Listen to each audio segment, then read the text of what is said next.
Yeah. Oh my god. Gamers, what's good? 30 seconds to Mars groupies are the worst thing in existence. I feel sorry for my Hey, now, stepdad, honestly. I didn't say that. Yeah, Don't put words in my but- You mouth. said It Jared makes Leto enough for me. stance. Jared Leto I stance. didn't Be like, standing Jared Leto though.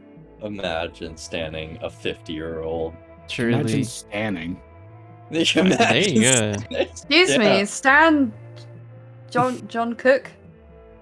No, hang John on. Cook. John You- Stan? you Who's the BTS people? really struggle. Yeah, with- John Cook. Oh, Right? yeah. Yeah, right. You telling me John? Yeah, it is John Cook. John Cook! John. I thought you said John Cook. I was like, John Cook. JOHNCOO. That's No, not- not that's John. That's not his name. That's even funnier, honestly. That's not his name. That's John Cook. What the fuck are you? You've literally derailed me. Hey, you know what's funny is we weren't planning this as a bit. This did not start to fuck with you. We were just talking about this. It just naturally rolled out. Oh man. Well, Natural derailment. We love last it. time, last I'm time on just so Tales of stuck on the Arvyre, idea Jesus Christ. of Jared Leto having Morbius fight the lead singer of 30 Seconds to Mars in his bedroom, but it's just him. It's I can't Morbid stand you. time. It's Morbin time. Anyway, we're back to Tales of Arvyre.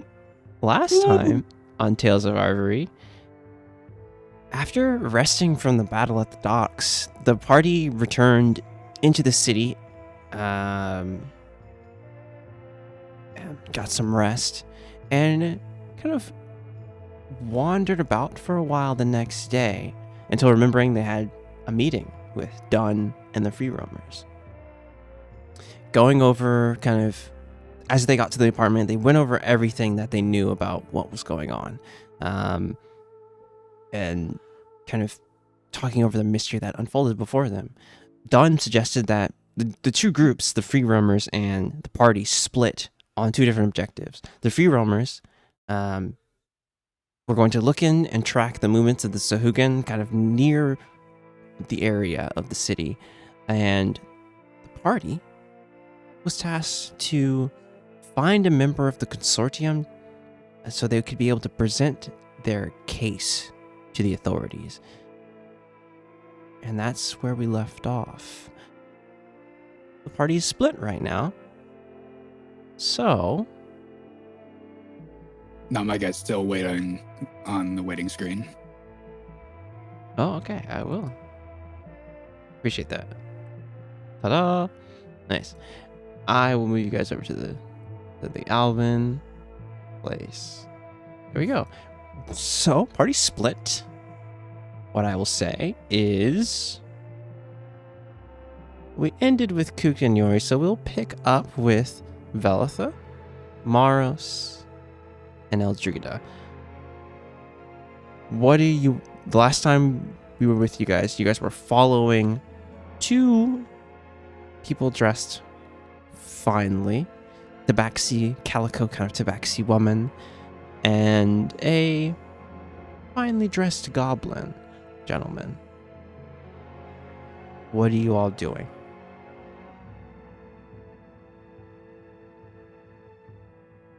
I gotta remember what those rolls were. If I remember correctly, there was a crit fail stealth and a natural 20. There's a good. I see. I'm scrolling up. There's a crit fail stealth. Velatha tripped over something. There was an 11, and then there was a 21 from Maros. Yeah, so we kind of pick up where you guys were. Velatha has just tripped over something. Maros, I think you went to Interceptor. Yeah, sounds about right. And I'm just gonna roll something really quick.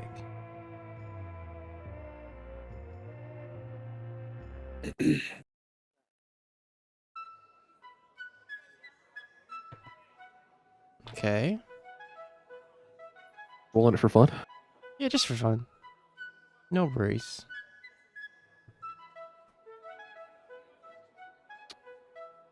Okay. What are you all doing? Can I expend an energy die to prevent Velitha from falling?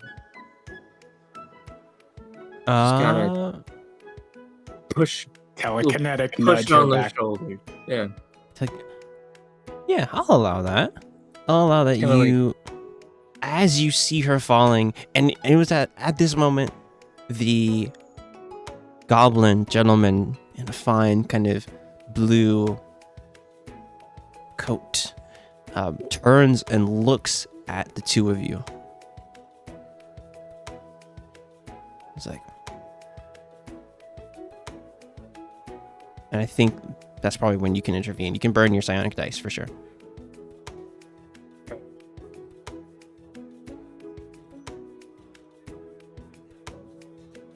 You'll look back and you're like, kind of have that commotion is there. You're like, and I'll kind of go to the partner with him and be like, seems there's some riffraff about. Well, let's make our way to our destination, shall we? And there's a nod from the kind of calico cat Baxi woman, and they seem to be heading further. But he definitely eyed you all carefully. Probably not. No, I would say he eyed Velitha and Elle. But Morris, you go. You have the snake skin hood up, going unnoticed by that right there. But Velitha, you don't fall, though. And it was just a bit of a scuffle. I roll perception to see if I know that they noticed me. For sure, yeah. On a 10, you were the one that stood out the most. He might have been able to clock L, but you were the one that stood out for sure.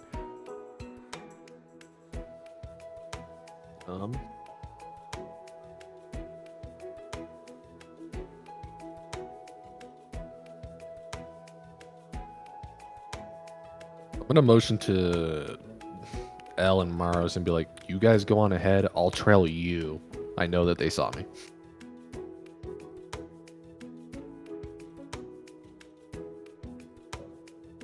Okay.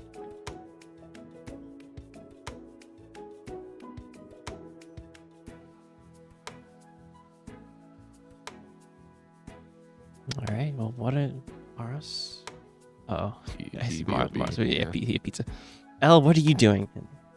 As you guys kind of Velitha calls out to you, you see. I would say you see the two finely dressed people heading toward. You know that they're heading towards somewhere, toward destination. You were trailing them. I'll tell you that much. That if you remember correctly, you were trailing these two because they were whispering some rumors. You're trailing to see where they were headed.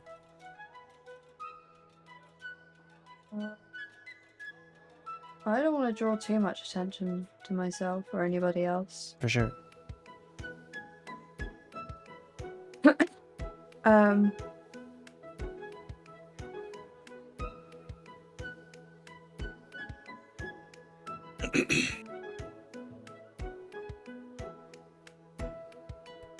I don't know. You can see that they're heading a bit further down into the pleasure district, walking away from you all now. They're probably 20 feet away now.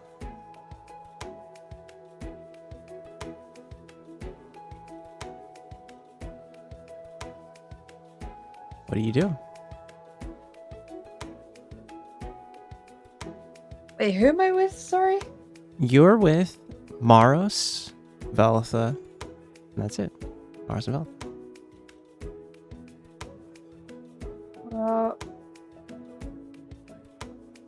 I don't know. What do you want to do, Maros? Is Grady back yet? Is Grady back? He's back. There we go. Maros. Yeah, So Maros, right when you left, I noticed that they noticed me. I motioned to you and Elle, being like, "You guys go on ahead. I'll follow you," instead of following them. And then Elle asked you what you wanted to do. I guess I'll take lead because they didn't seem to look at me. Right. And I guess just I'll keep the trail on them. And then if L, you want to trail me, Yeah. and then if Bell, if you trail L, I think we're gonna get it figured out. Yeah, I would say by now, as you guys were kind of convening, they are. I'm gonna need a perception check, or investigation check to kind of pick them out in the crowd again, because Pleasure District is busy. With a 23, it takes you only a little bit, as like people are kind of moving about to restaurants and taverns and just things to do in the Pleasure District. You see them. You see the kind of cerulean blue, cerulean coat of this goblin gentleman and the tabaxi woman, and kind of a fine, not gown per se, but just very fine clothes. You pick them out. You can see that they are now 40 feet away from you. Your current position. Okay, we're in like a crowded area. Yeah, this is the heart, not the heart of the Pleasure District, but you can see kind of looking out ahead of you. You can see there's lots of people just moving about.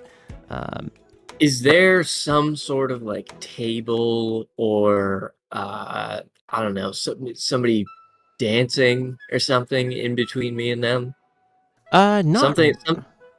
I'm looking for something I can kind of close a tiny bit of distance, but just not be looking at them, but also not have them out of my sight. I think there's a lot of hustle and bustle of people, like, actually out ahead of you. There is, you can see that there's kind of two, I was just 23, I'll give you this. There's about like two kind of sailor types, kind of looking, kind of pushing each other. From here, it looks like their fists might be getting thrown very soon.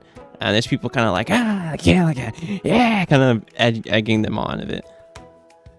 Yeah, I'll start walking up to them, but I'm definitely gonna keep a position where I can For sure. keep those I'm people going- within my Okay. sight. You see them. I'm going to need stealth checks from all three of you.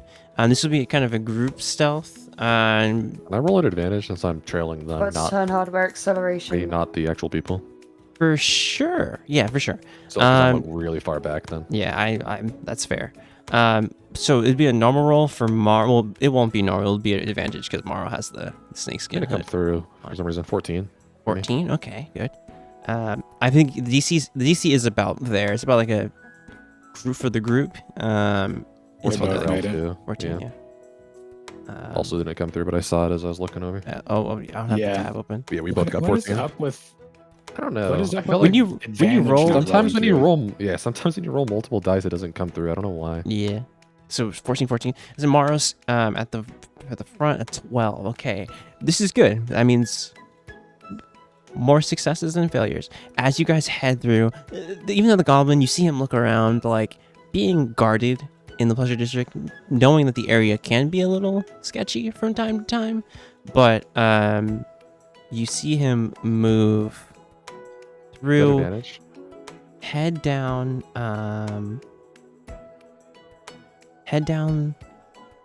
a couple more blocks and make a left-hand turn. And as you're following him, is there anything you guys are doing?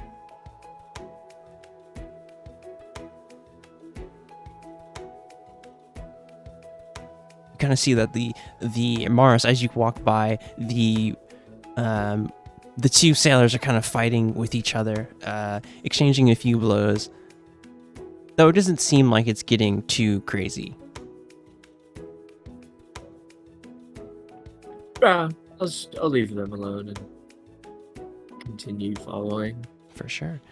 As the two of them turn the corner and head down another street, I'm gonna need another stealth check from all of you. And this is the left-hand street. DC is about the same, 14. Well, how about a 2 and a 5? How's that sound?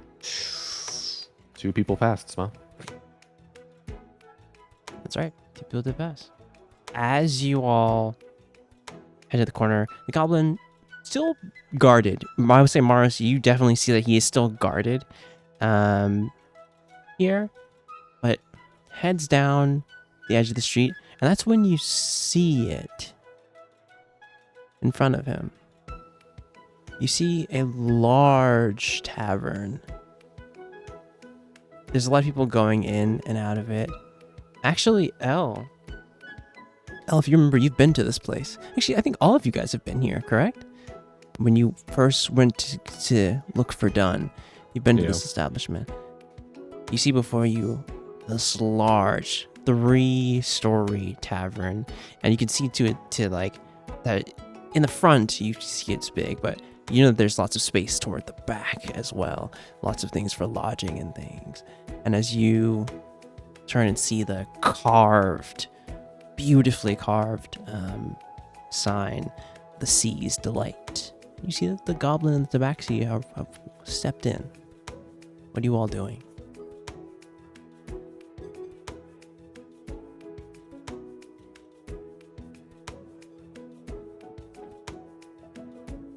I'm gonna look at Elle and Belatha. I suggest we kind of wait out here for a minute because they seemed paranoid. Be a little suspicious if we just walked in right behind them, you know? Don't mind me, by the way. Your roll. Roll me a history check, though, real fast. Oh, maybe. 30-20, that's good. You remember the kind of bit of the rumors that they were talking about, that someone from the consortium is here in this establishment.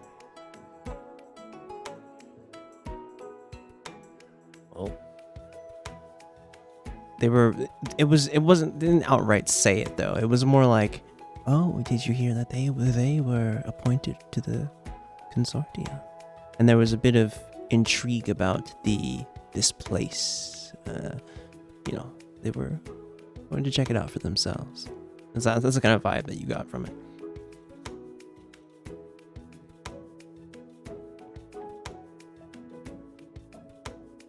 I thought it was the owners of this establishment.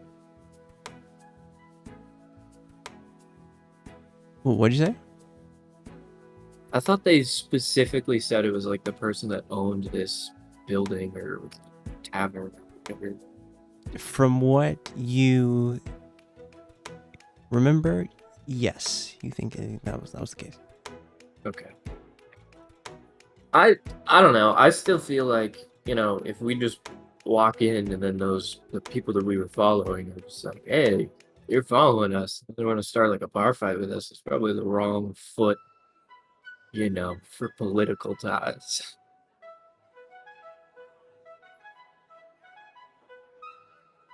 Or at least, I don't know, maybe we walk in as not a group.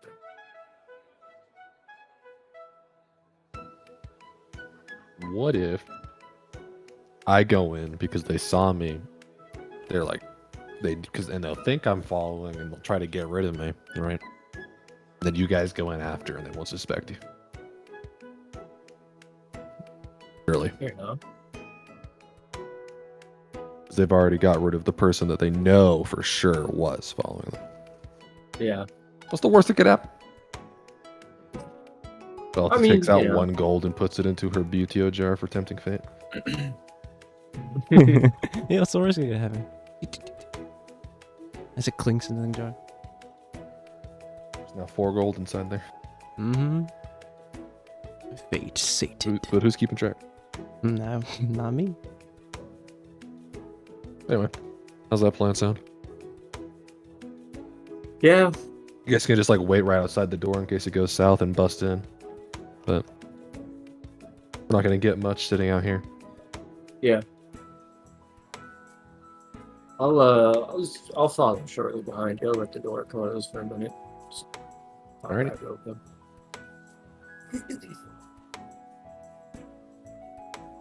I'm gonna head on in. Okay. As you head in, give me, well, as you head in, you go past the kind of beautiful doors of the Sea's Delight, head into kind of a way up the main area, and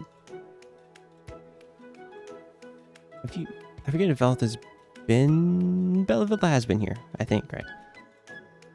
I think so.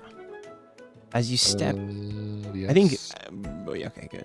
As you step in, you see the large space kind of decorated with kind of nautical themes, and you kind of look up and see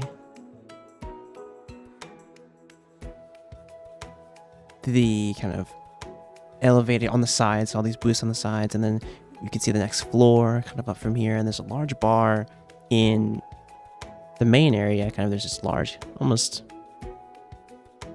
not quite like a dance floor per se, but there's an open area in the middle. Some tables are set kind of around it, booths on the side.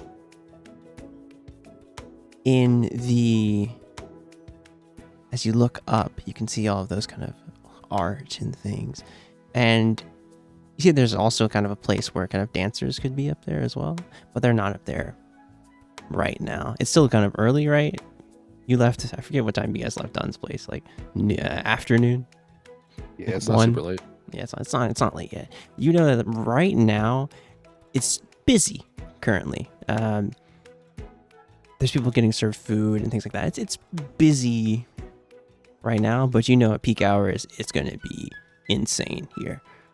All floors packed. As you kind of step further, you see the bar, and give me a perception check as you come in here.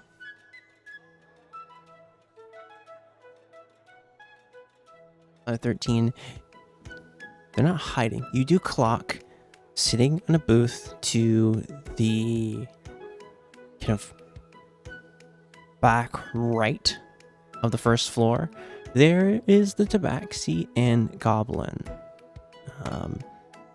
And as a dwarven woman is taking their order, and this is probably the second or so dwarf. Well, I shouldn't assume that. But recently, the second kind of dwarf you see, and you see a kind of feminine form, fully with this kind of auburn fur all over her body, and you see like these almost a bestial form from her, but standing about like 5'8". And you can see that she's kind of taking their order. What are you doing as you clock this? Hold on, you said 5'8" dwarf? Yeah. Bro. Goliath dwarf. Yeah, it's fucking Giga tall. Chad dwarf, dude. If you remember, the Captain Chef was a dwarf as I well. don't- Captain Chef don't- is. Don't continue that. I don't remember. That's right. I do. Captain Chef was also a dwarf, but they're quite different from what you know,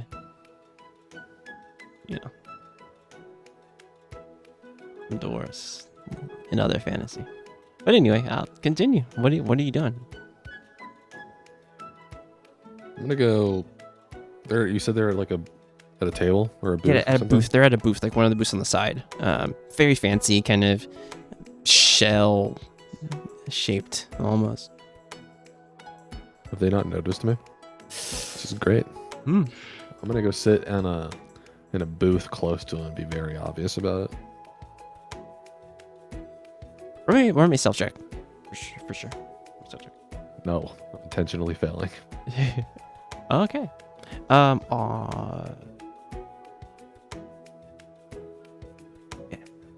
As you sit there for a moment, and kind of look in the area. You kind of taking in the scene. The second floor is open right now. Third floor, not so much. As I would say that you can see, like, there's like almost like balconies up on the side, so you can kind of see up from like the main area, so fully open all the way to the top, so you can see kind of the sides of the floors if you look up.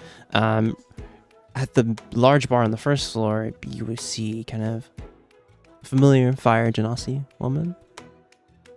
And then there's like a half-elf man kind of doing kind of bar back, kind of washing things and things like that, grabbing some stuff, plates and things. After the dwarf finishes taking their order, yeah, it's over to you. And there's kind of a lumbering kind of welcome to the sea's delight. How may I be of service?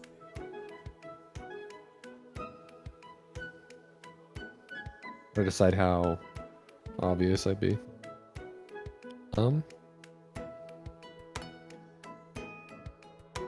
Roll for it. Sure, yeah. Fair enough. I'm using my real dice. Provided by Dice. No, that's not a paid promotion. We can't say that. But it is provided by Dice Envy. They make good stuff. Hey, this decision roll provided by. Provided by. Let's see.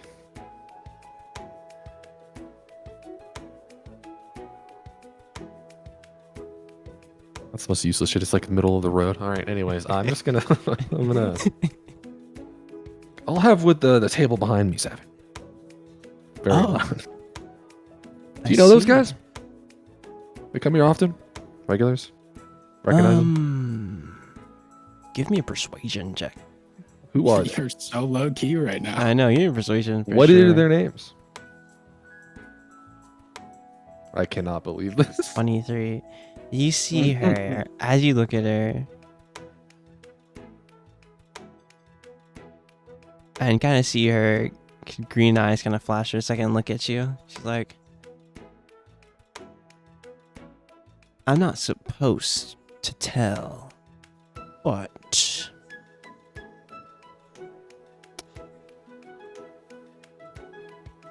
I think they've been here before.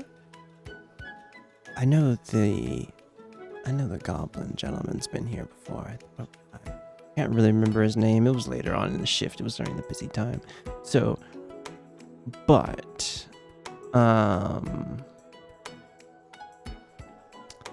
Plan's not going the way I wanted. I can get you. It's working for no reason. True. I can get you what they were having. When I go out tomorrow, we're like, anyways, I got everything we needed to know. True. I can get you what they're having. It's just he likes the Arvin wines. Perfect. Into. Oh, so you're into that? If he is. Oh. I'm not gonna ask any questions, but I'll get that right away. Once she leaves, I'm gonna just use sending tomorrow's. And be like, tell him. Right, 5 words or 20 words, right? 25 words, 25. like 25. Yep, 25. You can come in. They haven't noticed me for some reason. Pick a different booth.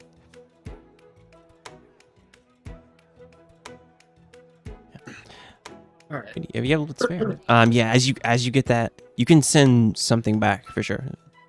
25. No less. I'm or gonna you can respond just- with just no, and then I'm gonna walk in immediately after. I hate you. Kind of as she comes back, as dwarven woman comes back and sets some things down for the goblin and the tabaxi. There's like some food for them too. She's gonna set your wine down. She's like, my name's Celia, by the way. Jordan. Yeah, okay. It always works. You gotta do a deception for me. You I got- did. you- It's a 22. 22. Jesus. It works. It always works. Like it, She's When gonna I roll need it. it She's gonna roll most. it. She is gonna roll at disadvantage. For sure. Okay, well, Jordan. I know if I can get you anything. Anything else? Thank you. I'm good for now. Okay. And you see her kind of head help some other people who are seated in other places in. Maros and Elle, as you come in, I need you to give me a perception check. A 9. I'd say I'm sitting on the side of the booth where I can see the Fuck entrance. you, I see everything. Okay, for That's sure, I him see that. coming. 20. Mars, you look around and aren't able to find, like I said, it's busy here, but it's not like peak hours busy, so you're not able to find where they are. And Elle, as you come in, you instantly see Velitha and the other two that you were trailing, and you can make over there. As you come around, you also spot the fire genasi who served you before, and some of the other workers around. There's about, on this floor right now, I'm gonna give you a lot because it's 20. On the floor right now, you can clock 5 staff members in the general area right now. At the bar, there's 2, the fire genasi and the half elf man with kind of tan skin, kind of short black hair. You see the dwarven woman with kind of auburn red fur, kind of auburn fur, and see a couple other people here. So there's like 5 or 6 people kind of moving about. Lots of people in here. This is probably like 30, probably like 50 people in here or so. Yeah, about that. Couple people, couple people up on the second floor too.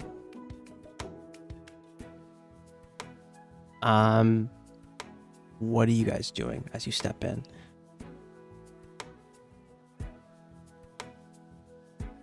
Is Elle with me? Yes.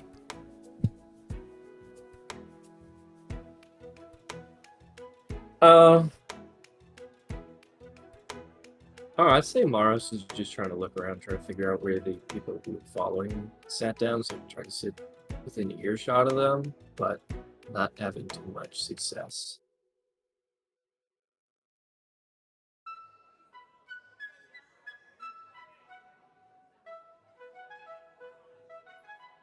Wait, sorry, ADHD moment for sure. What did you just say?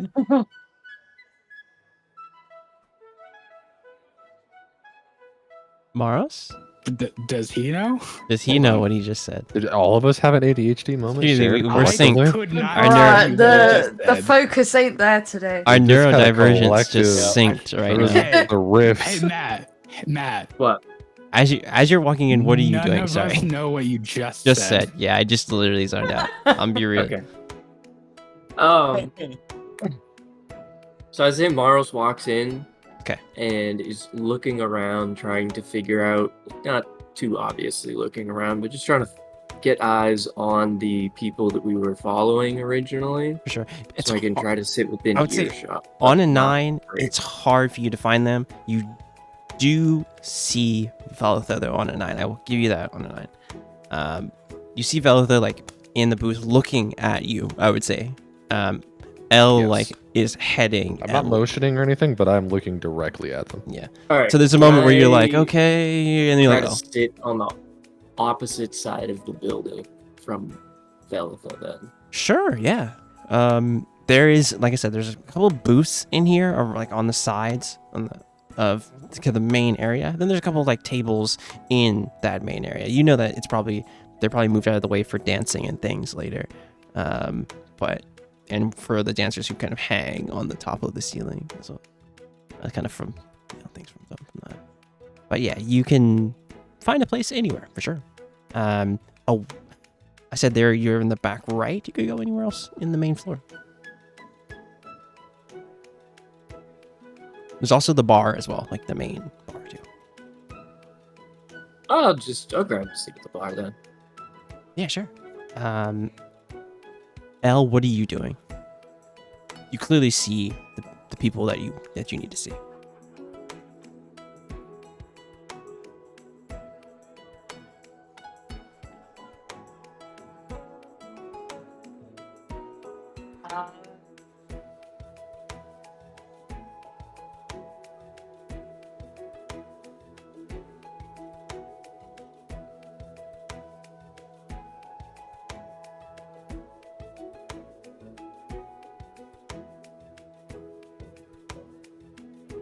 L?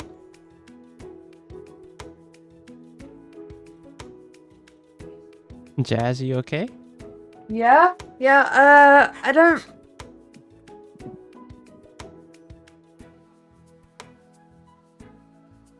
What is in the Where? air tonight? I know, I Maros. don't know. Where are you going? Where are you sitting? Where are you Yeah, sitting? where are you going? Maros, directly to the bar. You see Vel, Litha, in the back right of the first floor, and you see where the two people you were following were. Oh, I'll go to Belitha. Sure, yeah. You head over to the booth. Oh god. I need you What to part of make my me. message? I need you to make me a. Do I see her stout. approach, dude? Hold Yes, you do. on. I am Jesus. shaking my head. No. Estimation. On that 28, you clearly see just. I need a stealth. I'm like, I cannot believe Maros did not relay the part where I said don't sit by me. I relayed none of it. Oh my No, you God, just said internalize it, message Oh back, my and I send. started walking in. I Let's was send like, every oh message shit, he's to L gone. from now on. Fuck this. I need learned my a stealth from L. I need a stealth from you. Just a normal straight roll. Bruh. I'm just Thought coming you were over with some drinks surprised in by the hand, shaking like, hands. yo, You're like, oh, buddy. fucking Yeah, go. it's like It's like an you're- obvious heel turn. yeah, like you're walking over there and it's just like It's just like the loudest like skirt. Okay, I gotta roll 2 of these. 180, she's squeaking off. Unbelievable. Okay. It was going so well for no reason. You know, I love this game. I rolled 2 natural 5. Oh my fucking I did God. everything in my power for this plan to not work. So as there's like a moment, Velitha, where you like kind of are like sweating, What's like what's their plus to perception? I think 2 nat 5s. It's still working for no reason. for a 9. Look, It is like they're just base stats, people. or Usually just people just base. have just a +1, right? Yeah, that would just be a 6. There's just a base stat NPC. I usually say they have a Yeah, +1 in everything. I don't think they have a +4 to perception. That would Definitely be not. wild to me. I would say that these aren't like trained people. These are the well-to-do. They may have some insight in other things, the manners of commerce and social interactions, but perceptive, average. I would say even that it'd probably be like a +1 or +2. So still a 7. As they like kind of looking around and enjoying the conversation between the two of them, enjoying the ambiance of the Sea's Delight. You heel turn. Where are you headed now, Al? I'm gonna need to know that.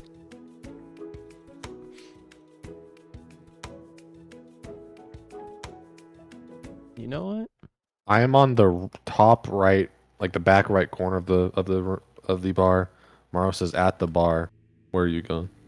When you do your giant ass heel turn? The it's the loudest squeak.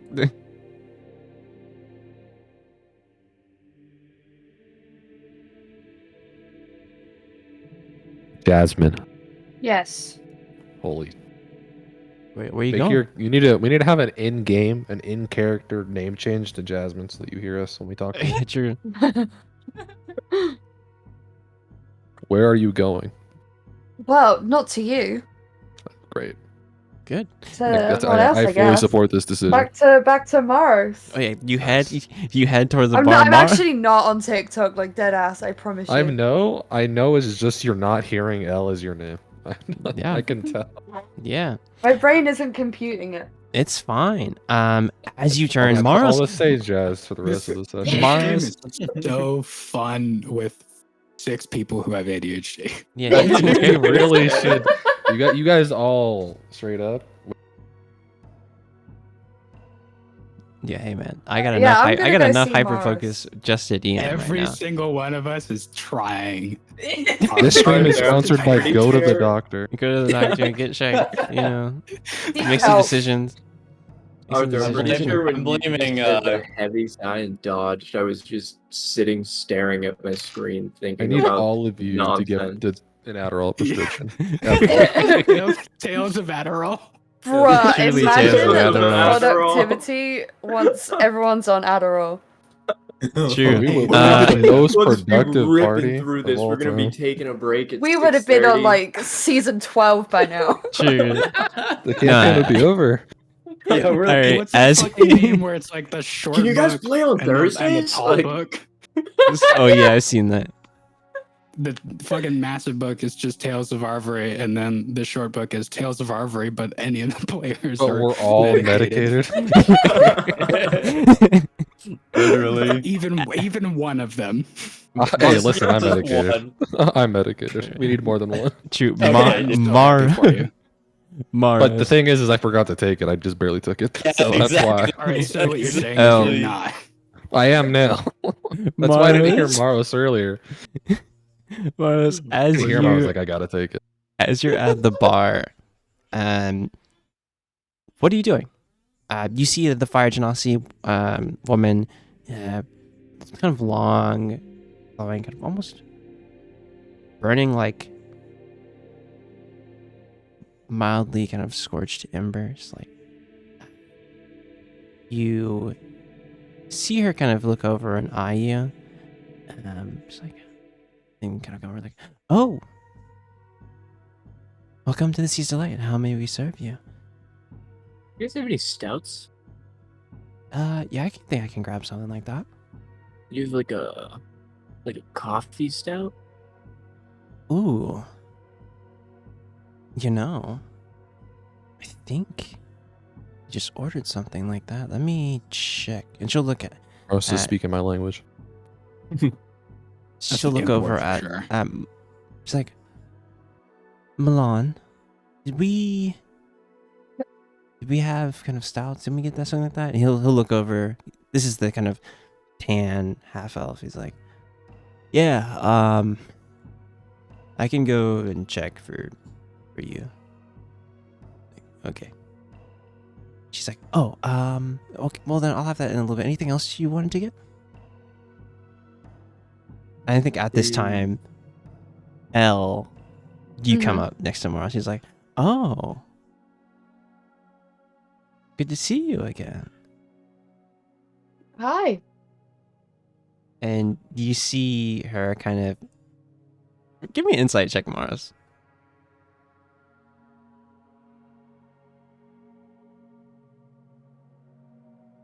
You see kind of her demeanor change a little bit as Elle approaches.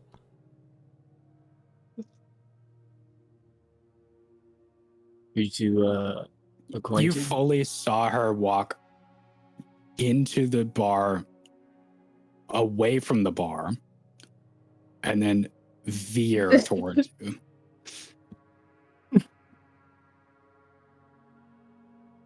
As you, she's like, is there anything I can get you? You have any wine? Oh, it's like, we have just the thing for you. And Thank she pulls out a bottle of kind of an Arvin wine, similar to something that you've had before. Like, I remember last time we didn't quite have this, so I kind of talked to one of the managers, and it was easy to get. And you see her kind of pop it open and pour.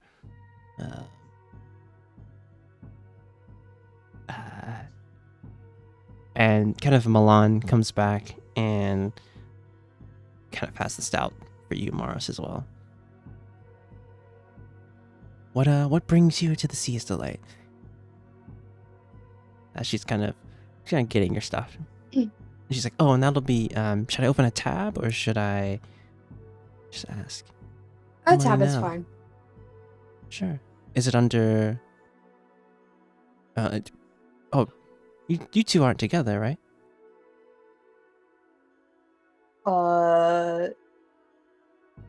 Who? Me? Yeah, you two. I don't know this girl. No.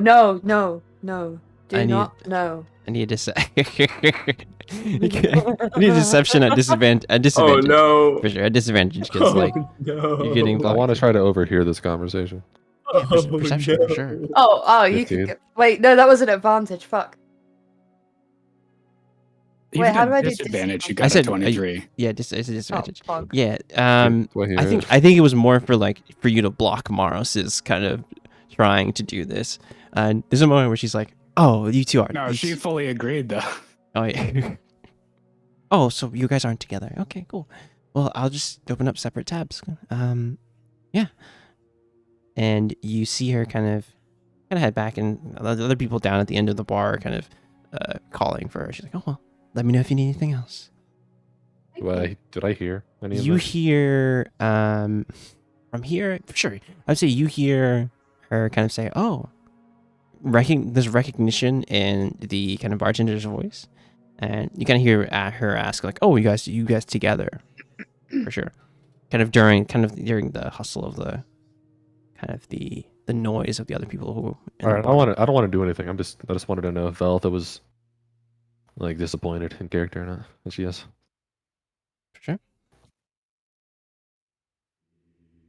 As you look around in the Sea's Delight, what are you all doing? There's many people here.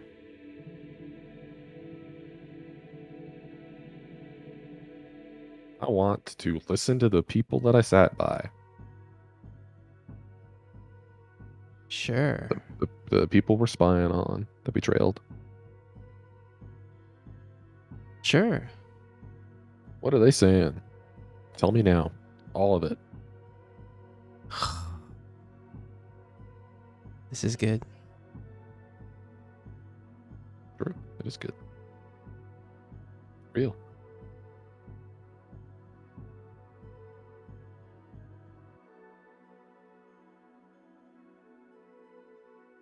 On a natural 20, that's 2. Bruh. That's 2. As you listen over to kind of sipping your wine, listening back to the goblin, you hear,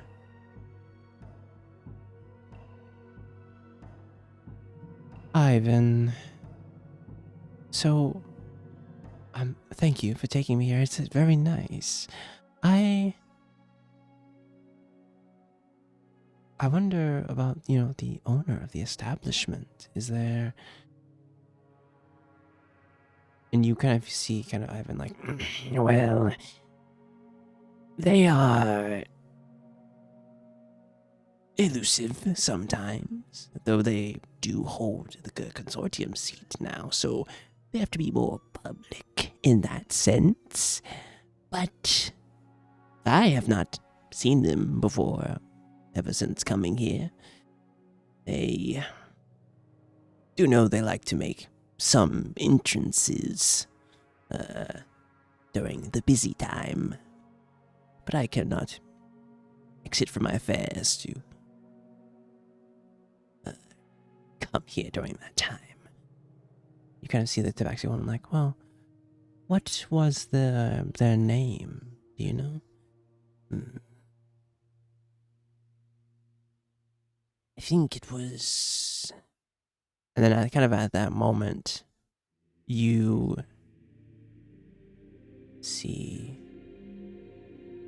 Cedia come up and be like, was there anything else that you guys needed? As she's kind of like taking some stuff from the two of them. or Celia. Sorry, I made the we made the names of NPCs and then we just like forget them. Yeah, Celia kind of comes up and is talking with them, trying to see if they want anything else.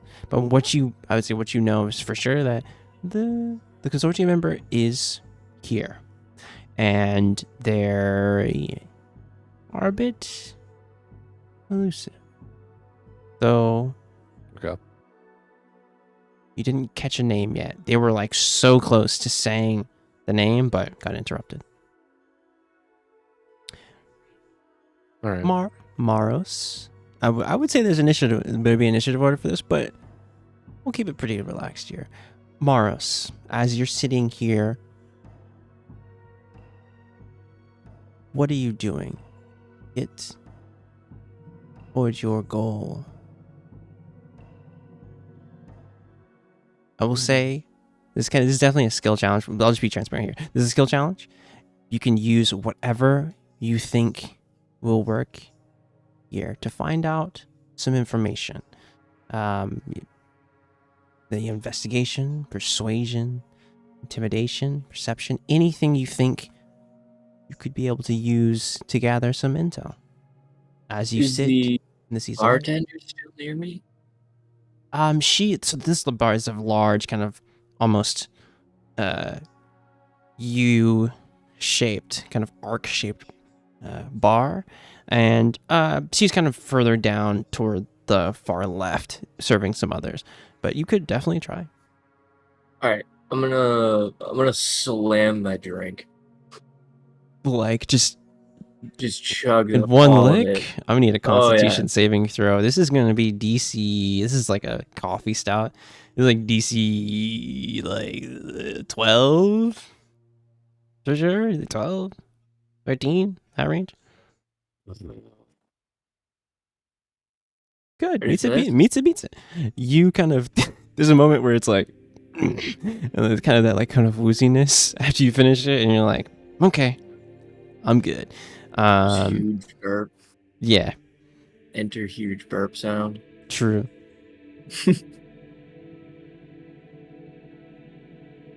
And yeah, I'll just kind of like Which building are we in? wave my cup. I will say this is just for a visual. Sure. Which one? Choose. It's something like this. So the thing I don't want to say is because like I use this for safe haven, so I don't want to say like all the streets look like this, but it's just a picture. All right, whatever.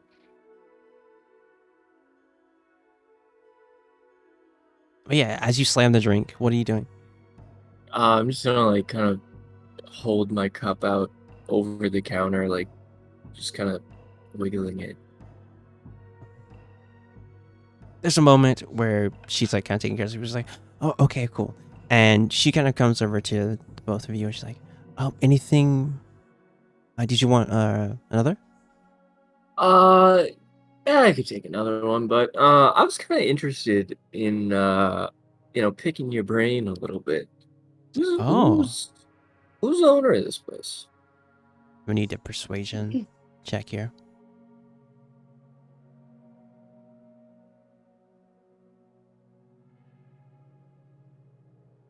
On a 15. She's like, oh, well, the boss, they go by Exalt.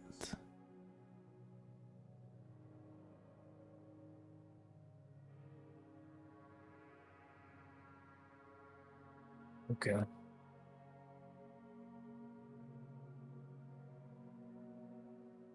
Is that like a long-term owner, or is it like a recent purchase?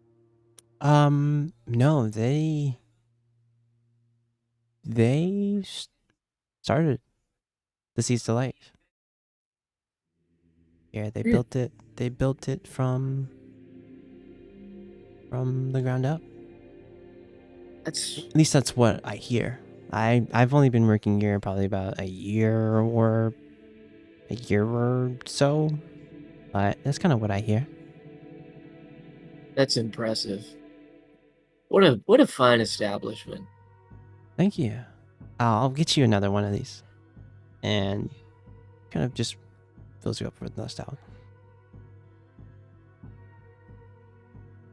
L, as you're here, what are you doing to gather any information about your goal here? As you look around, seeing about 50 people here, there's about I would say it's not split evenly, but there's probably about 30 people or so on this floor, and you can see up as you look on the balconies on the second floor. You can see some people sitting up there as well, some servers moving around.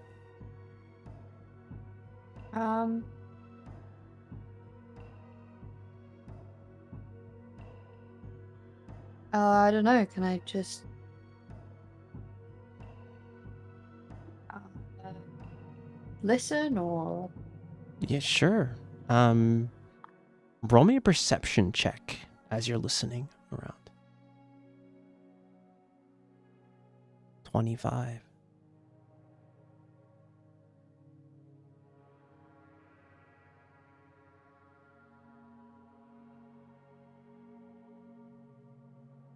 As you listen in, kind of focusing on conversations around you,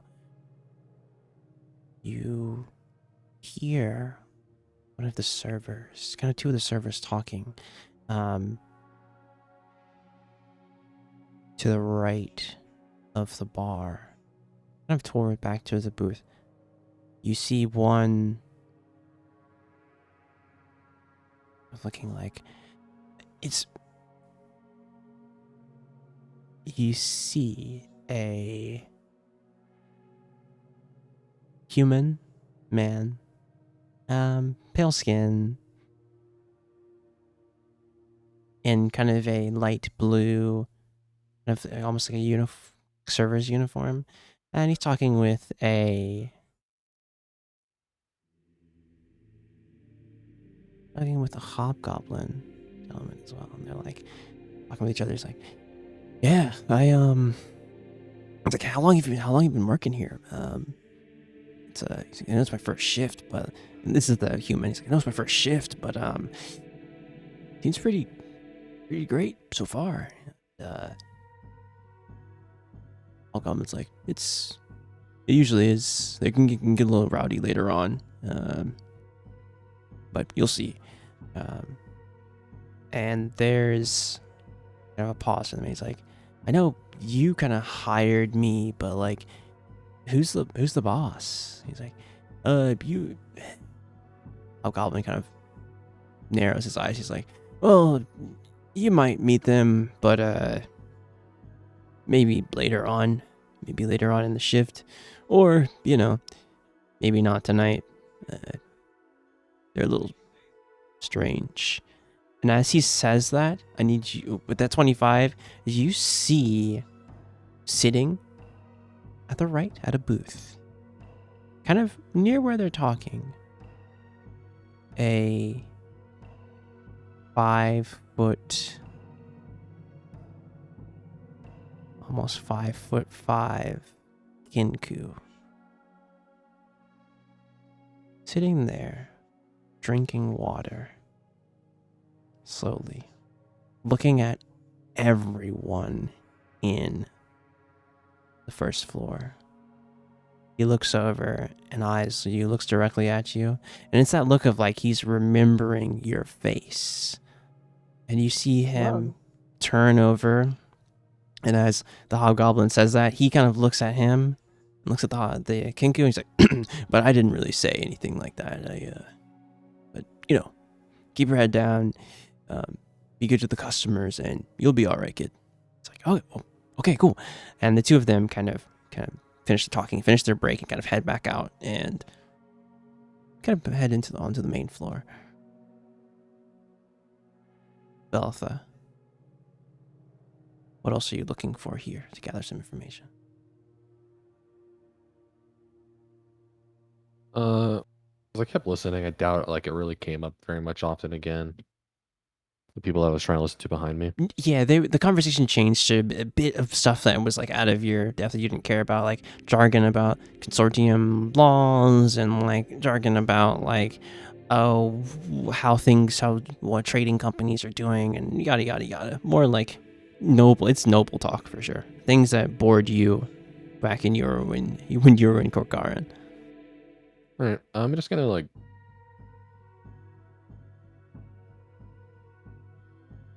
I think I'll finish off the drink that I paid for. Yeah. And just go wait in like outdoor seating area. Just wait for Maros and Elle to head out whenever they're done getting the info that they can. Yeah, for sure. Not much more I can get here. Yeah, for sure. When you step out,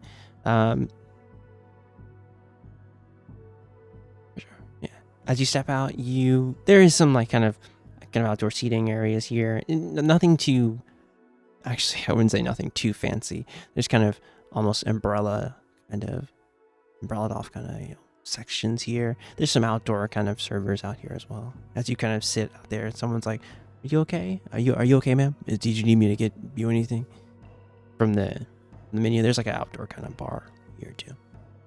I'm okay, thank you. I'll let you know. For sure.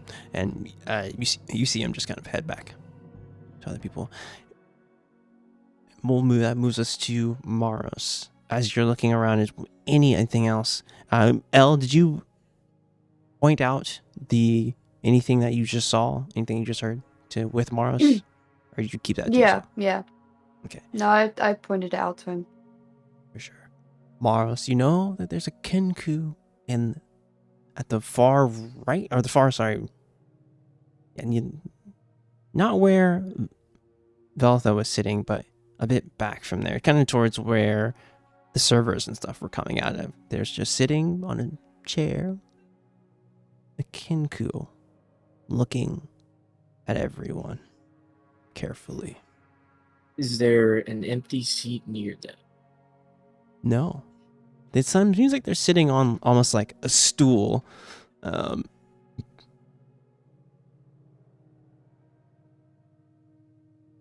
Arms crossed, water at it's like almost like a small raised table. It's like a stool and then like one small raised circular table with a pitcher of water, and a glass.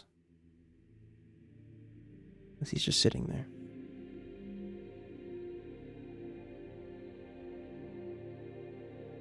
All right, so if I'm facing the bar, like what clock direction would they be? So like, you're sitting looking at out at the bar right next to Elle. They are to your, not behind you. They would be like to the northeast direction of you.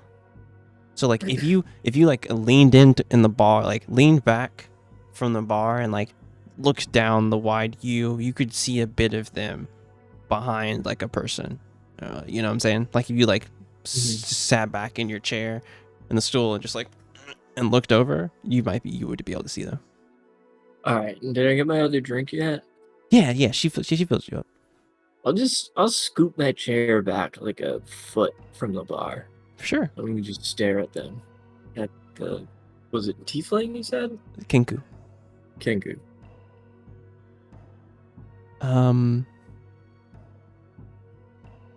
Roll me. Oh, geez, what would this be? Are you trying to like really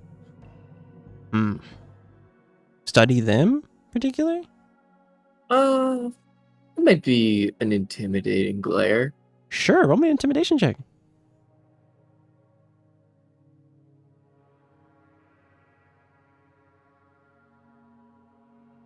There's a moment where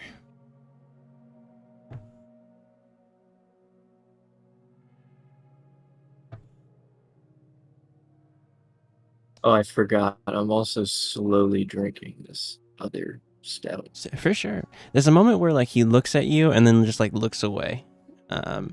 Not it's clear that he like studies you to remember your face, but like he like instantly looks away. And kind of looks back to around to other people in the bar. I'm gonna continue enjoying my drink, looking in that direction. For sure. I would say with that intimidation and with Elle's help, you know that this person is clearly,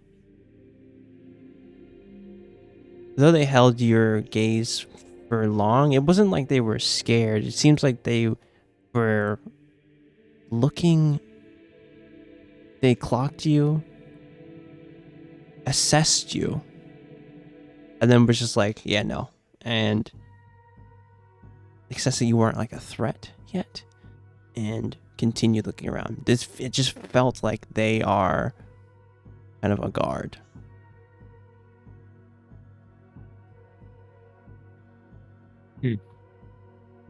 Elle,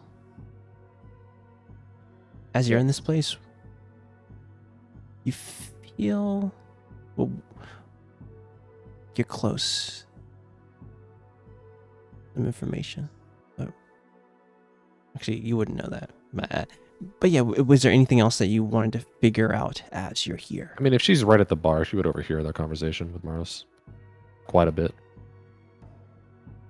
That's right. Right? If she's like right next to him at the bar, because she walked Yeah. right next to him. Yeah, that's right. So she knows everything he knows pretty much. Mm-hmm. As you look around, let me know how you figure out some more information.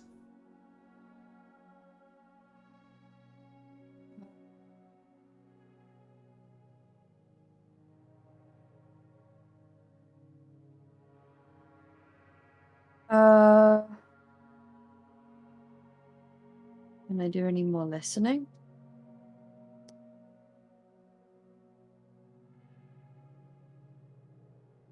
Oops.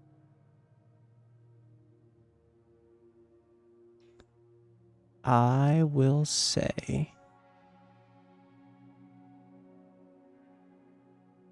you cleared on a perception. I would like you to try something else. You would.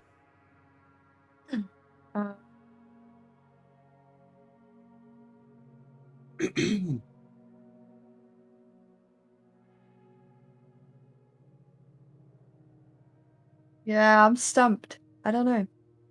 It can be any way, creatively, how you want to figure out any more information. Investigation. Sure. Maybe investigation check. Holy shit, my rolls today. Dirty 20. Let's go. As you look around, what are you looking for here? Are you still eyeing the people per se? Or are you eyeing other things? Yes. Okay. Anyone in particular? So I'll get this investigation like for finer details. The boss man. The Kinku? Oi, boss Yeah. man.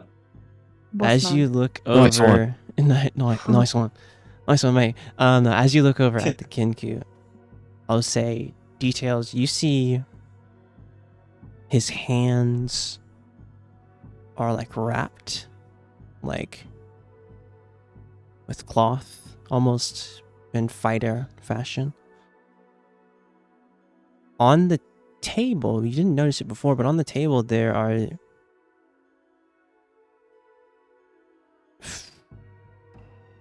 are kind of gauntlets. They're sitting, just kind of resting on the table next to a pitcher of water and a glass. You see this kind of 5-foot Kinku, hood up, simple kind of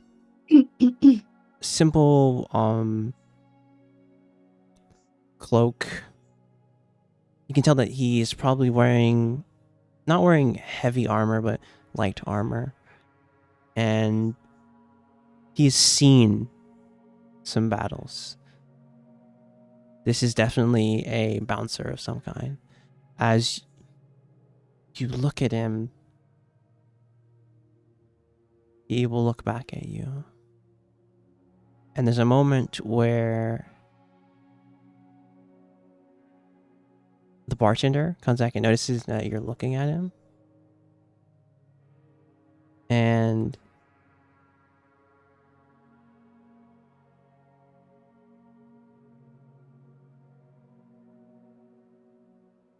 she's like, oh, she kind of comes with you, Elle. She's like, hey, you don't want to be messing with that one. Oh?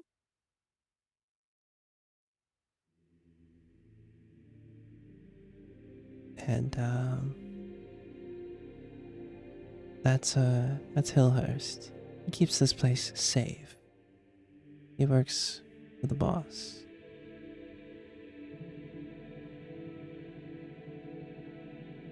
I mean, I also. wasn't doing anything, right? What'd you say, Mars? Am I also hearing this? Oh yes. She's like close to Elle, like kind of leaning on the bar, and she's like kind of just noticing. She's like, well, I mean, I'm just saying. Some people like to try him, and they find themselves face down on the street.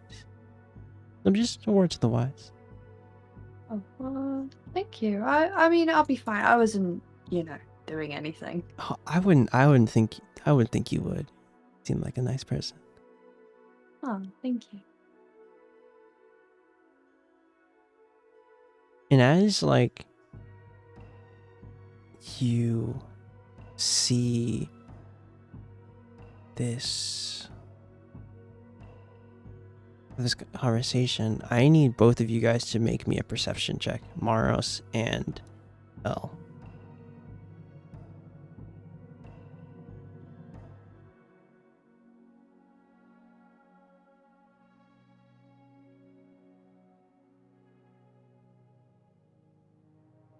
As you're having this conversation, you guys look over to the stool where Hillhurst was sitting, and he's gone. He's fast. And then as you look behind you, like you see a scuffle between like two. Actually, you see a man kind of grabbing the dwarven woman's like around the waist and being a little too frisky. And there's a moment where he's like, oh, come on. And there's a moment where he goes to grab for her again, and there's a Kinku's hand crushing kind of his grip. He's like, and he's like, it's like you wouldn't hurt a valued customer, would you? And there's like a yank. I suppose you guys see this, a yank and pull and like a shoulder throw from Hillhurst, and it's like a loud crash onto the floor as he's like has him still wrist lock. He's like, I didn't mean anything by it. I was just having a bit of fun. And there's like a low, almost like guttural through the beak. You only get one.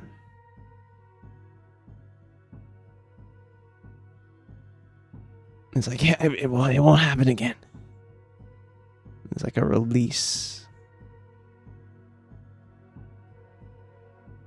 And you see Hillhurst walk back.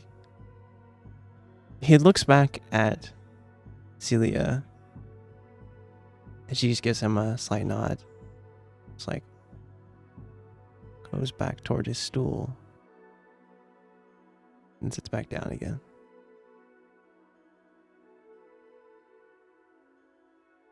What are the two of you guys doing?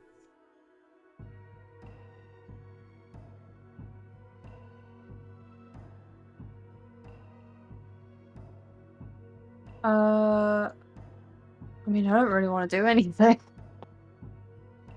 I'll say, as you guys finish, you guys know some information. You know that the boss's name is Exalt, and they like to appear during peak hours. You know, actually, what am I doing this for you guys? You guys, I have free reign to I say with that perception and that commotion, you know the Velitha, you look around and Velitha's not here anymore. She seems to step out.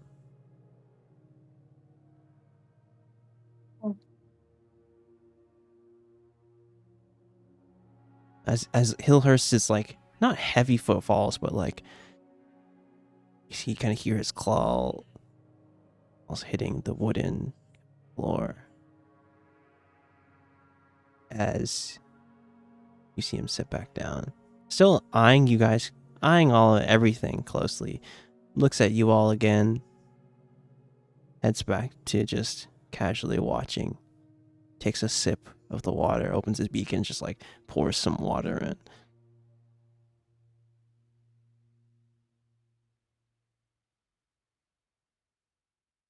Wow.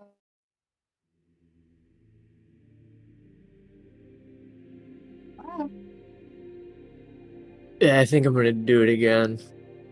I'm gonna chug the rest of this. Roll me a Constitution Alright. saving throw. For sure. Oh!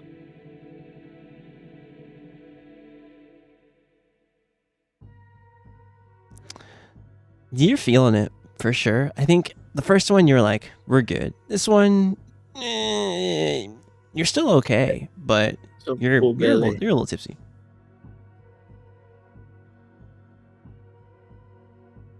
And there's like the Genosi's like, "Do y'all need anything else, or do you want me to close out your tab?" No, Sorry, you weren't speaking to me. Oh, you guys aren't together, right? Well, I mean, Yeah, you know, sorry, we were gonna head out of here and, you know, do the old freaking, you know, the stuff. But I need you to we make can a close out our individual deception. tabs. I need you to make a deception check here. Oh.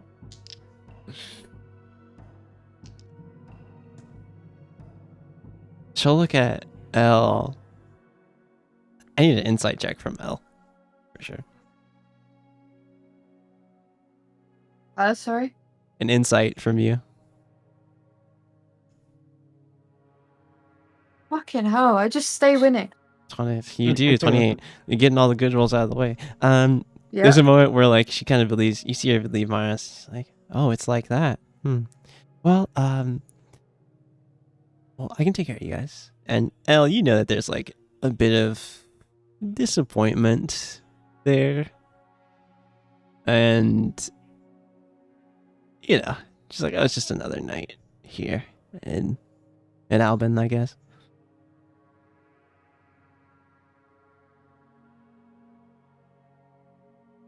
Almano.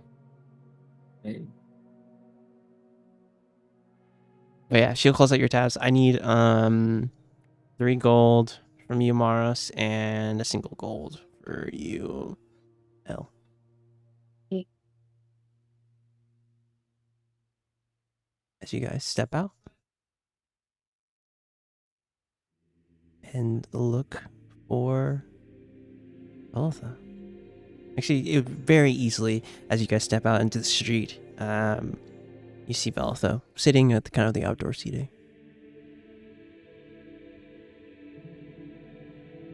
Up.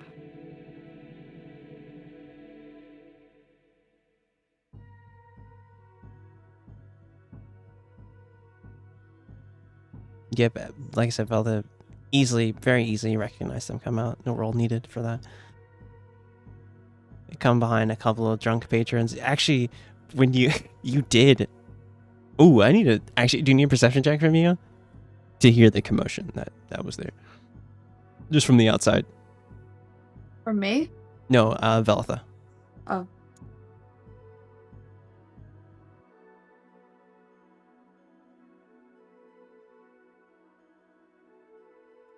Did it come Which- through?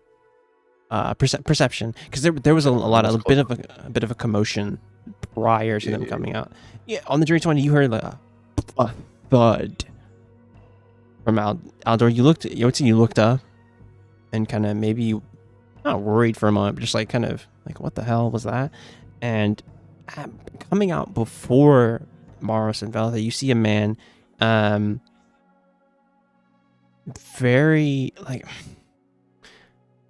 rubbing his hand, and there's like 2 other guys with him. And he's like,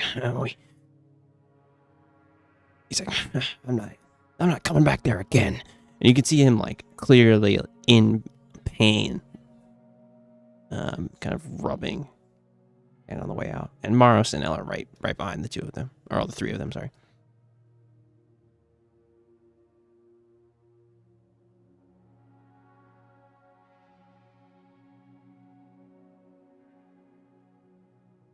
I'll head up tomorrow. So, like, you learn anything?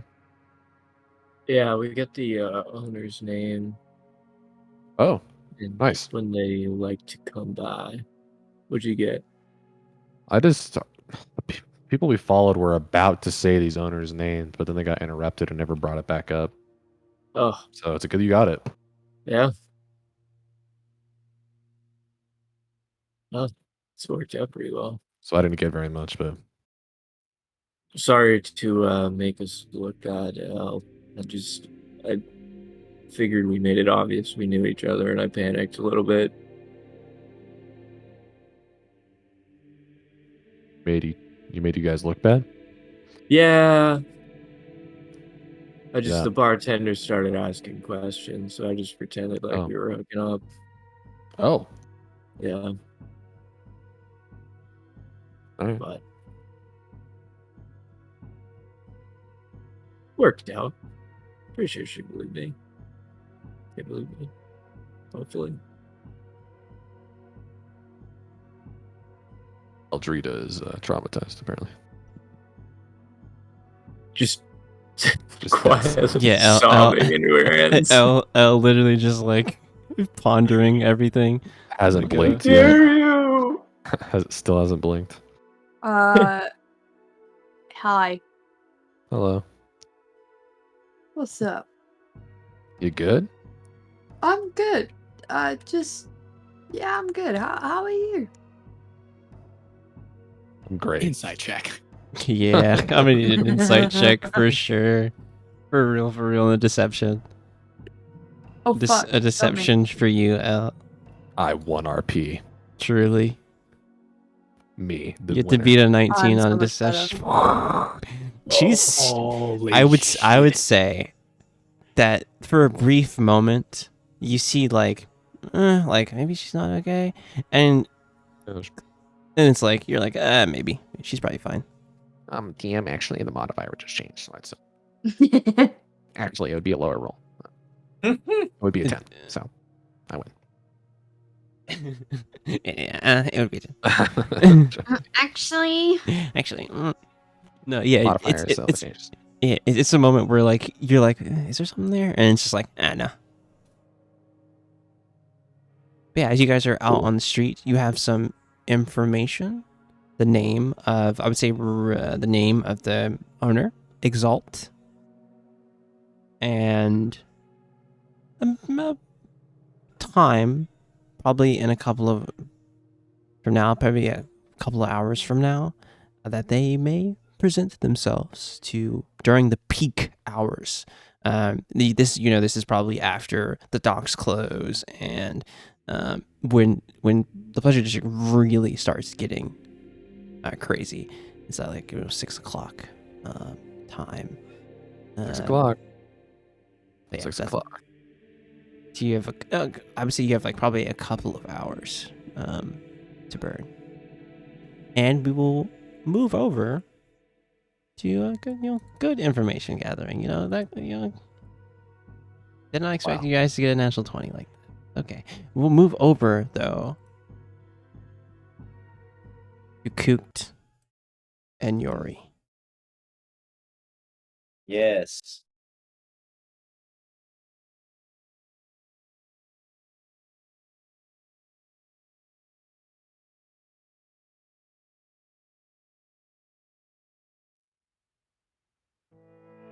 Inside, so I'll start with Yori. As you're inside the halls of the Temple of the Sky Song, what are you doing? You see Kookt over. He placed some coins on the altar and is kneeling before this large blue, all these multiple kind of large mural of a blue dragon flying up toward the sky. And you see like other kind of symbols of clouds and things all around in this area. But Kook is on the altar. There's other people here too, kneeling and for the altar. Yeah, I think I said last week I was wallflowering because For sure. none of this is all that relevant to Yori. Like, obviously I'm in a temple and there are people who believe in this. But the only thing that Yori knows about any of this is that the dragons are real and are in charge of some of the things that to Yori would be associated with other gods. Mhm. Yeah. So he's sort of out of his element here. For sure. As you sorry. Actually, hold on. This is just for me. Yeah. Yeah. As you're kind of like I think trying to he's wallflower. wallflowering and as someone walks by, he's just like, so do you believe in this shit? It's as you say that, it's one of the clergy here. You see them in kind of blue robes, and there's a white sash. Actually, it's like a blue like common shirt. There's a white sash over his shoulders, and he's like, "Yeah, man, like, I fully believe in it. The divine dragons are important, and for a town like this, whose its whole goal is the sea, I think Zolamond is like literally a part of the lifeblood of this place. But I mean, I'm just kind of a low level kind of monk here. Yori's just slowly nodding. Yeah. I'm just like a little monk here. If you want to know anything more, talk to Elder Zia. And he'll kind of point. Yes, Elder Zia. He's one of the Vuthara family. They are the main caretakers of this place. His eyes glass over. It's like, well, anyway, well, enjoy your time here. May the Sky Dragon protect you, I guess. He kind of just walks. But he did point out, Elder, the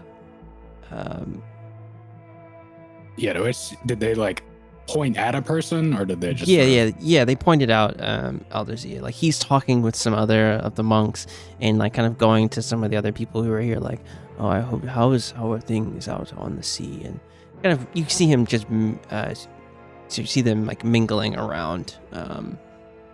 What am I seeing, JC? I got nothing. Oh, the person? Yeah. Oh, you see before you a bronze dragonborn, a bit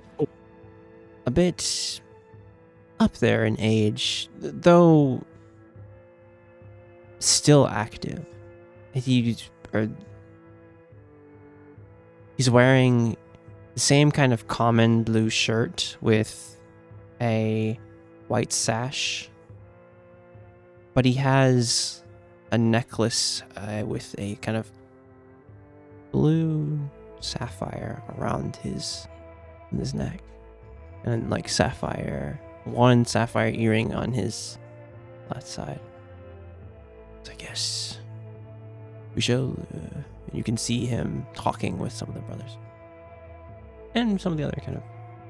Shouldn't say I'm brothers. gonna try and It's make just it look like I wasn't having a slightly too loud conversation with one of the brothers and like side-eyed at this guy. For sure. Like I would play it a little bit more cool. Yeah, he hasn't noticed yet. He's kind of handling things here. As you're kind of doing I this, am gonna shoot a look at Coot though. It's good that you do that. Cooked.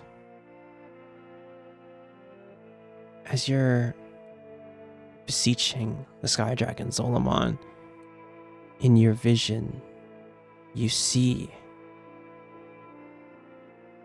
the rod, the piece of the rod moving westward towards Arvyre.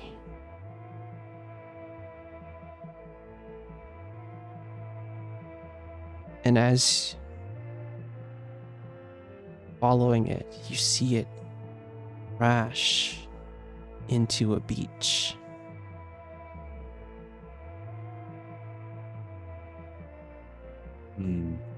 What do you do as you're in this vision state?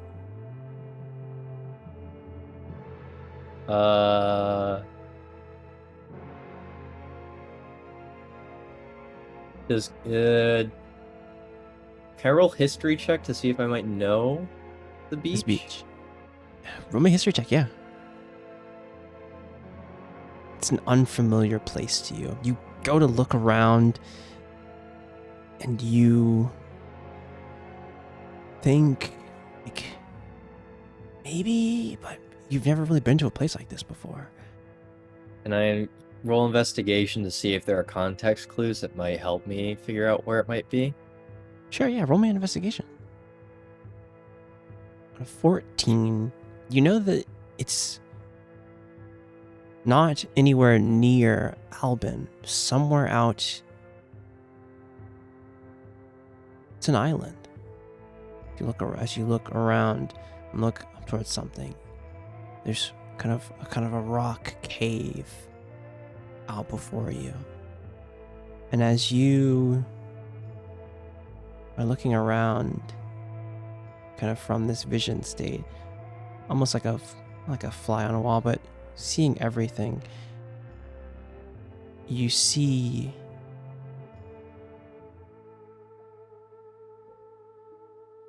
something reach.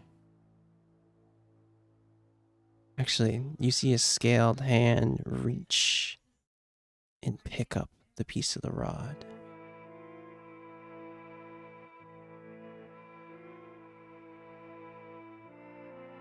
All you can really see, for some reason in the vision, you can only really see, as you're looking at this beach area, you can only see the hand, almost like fish eyes in on the rod. You can see a hand pick it up. I need you to roll me a nature check. Yes. On a 22, the scales on this hand look fish-like.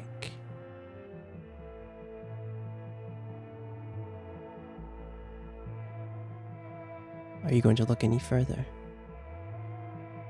Can I see that this is happening? No, all you see is Vision. cooked praying. He literally just said no.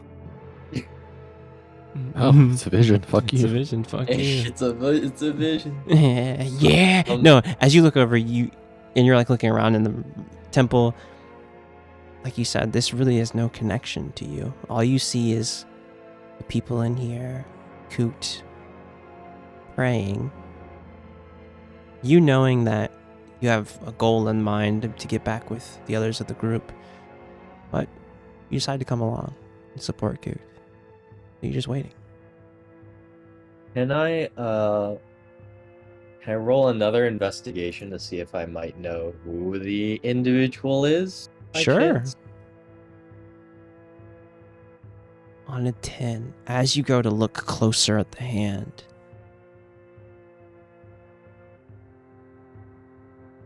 look, you're like, these look like fish scales, and you kind of feel that in your gut and look closer, and there's a moment where you hear a voice.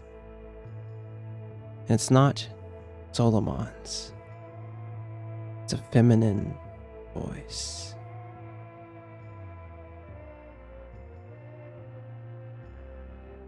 It says,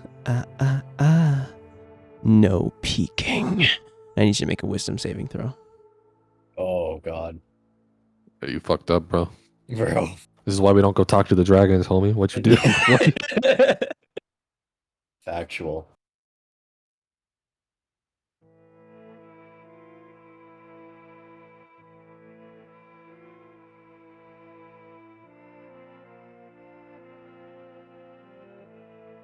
I had to bring up a stat block, and that's okay. Because I need to know how much this does. On a 19, you fail. Can I lucky roll? No. No! You can't see where this is coming from. Damn. Damn. This is This is a scripted timed event, everyone. Oh my God. If you just No, said no twice in like 5 minutes, That's right. just no. Just no, it's not happening. Luckily for you, you take 12. Is this an attack?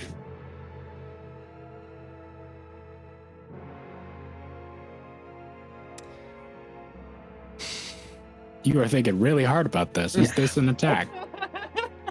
I am thinking hard about it. It is a... You don't have to see the target of lucky. That's right.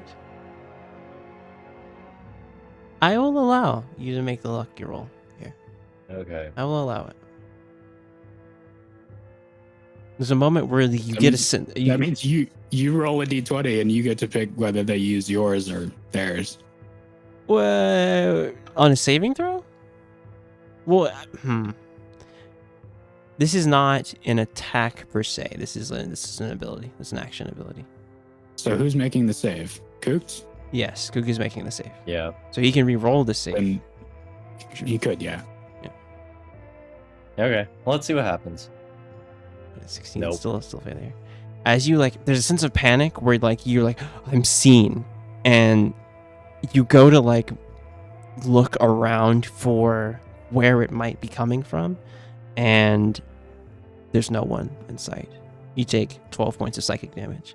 As this happens, you feel as though it's that feeling that in your stomach, and you physically feel yourself falling into water, drowning, and you keep falling deeper and deeper.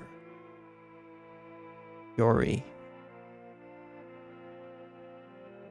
you look over, you're looking around at Elder Zia and around in the temple. You see Kooked visually freeze up and fall backward, facing up. Who else in the room is looking at him?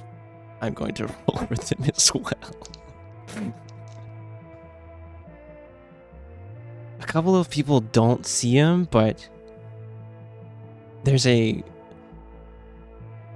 of the sisters looks over and he's like, "Are you okay?" And you can see her rush over to Kooked. All right, so no one I can see is doing this to him. No.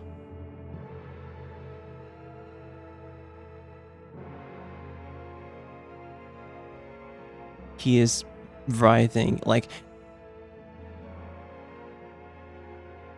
almost as if... I'm gonna go over and see if I can, I analyze what's happening. Like a medicine check or something. Yeah, sure. Let me medicine check. On a 19, you see him kind of writhing and no, kind of fighting something that isn't there. He should be okay. And as you look at him, it's not physical on him. It's definitely something psychological, something in his head.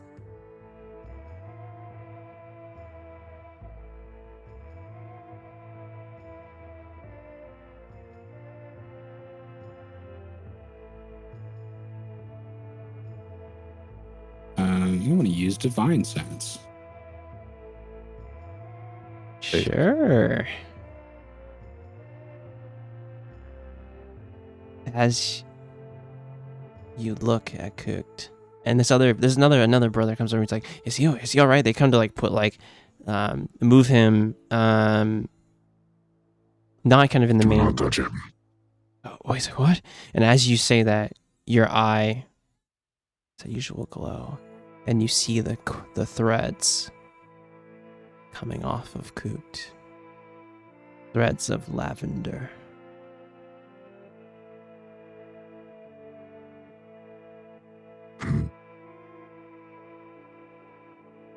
This aura has hold, and it's honestly, you can see the threads around him, but when you look at his neck, you see it looks like a lavender imprint of a claw squeezing his neck.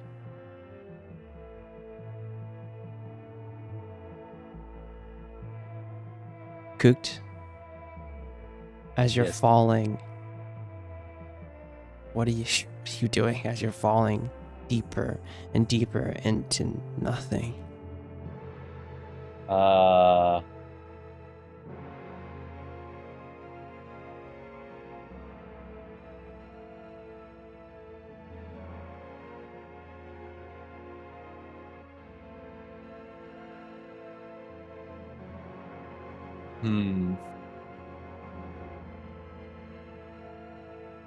Can't hear that pleasant feeling that you had, that feeling of ozone and the calm before the storm. You don't feel that anymore. Zolomon is, you don't feel a connection anymore.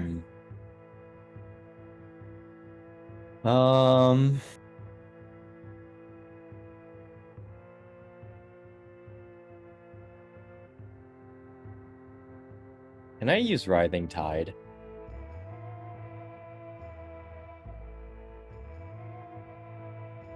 Sure.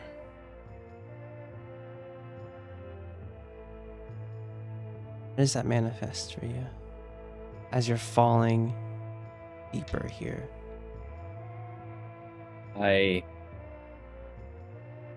As sort of the darkness consumes me in a sense, I am obviously in panic, but I then immediately try to like sort of just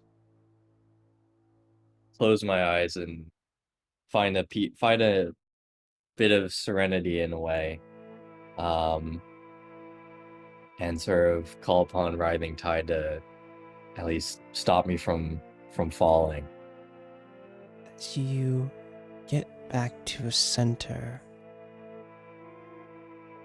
you still feel that presence rushing on you, but you know that even in the darkest places, there's always a bit of light. Always a section of twilight. And these stars start forming around you in the shape of raven constellations as you kind of hold in place. There's still pressure on you from some force, but you're being held in place by this blanket of stars.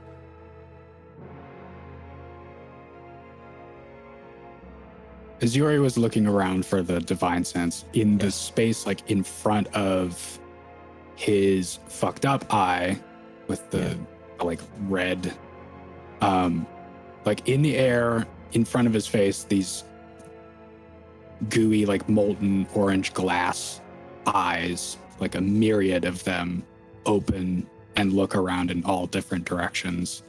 And that's what's focusing on the aura. Yeah.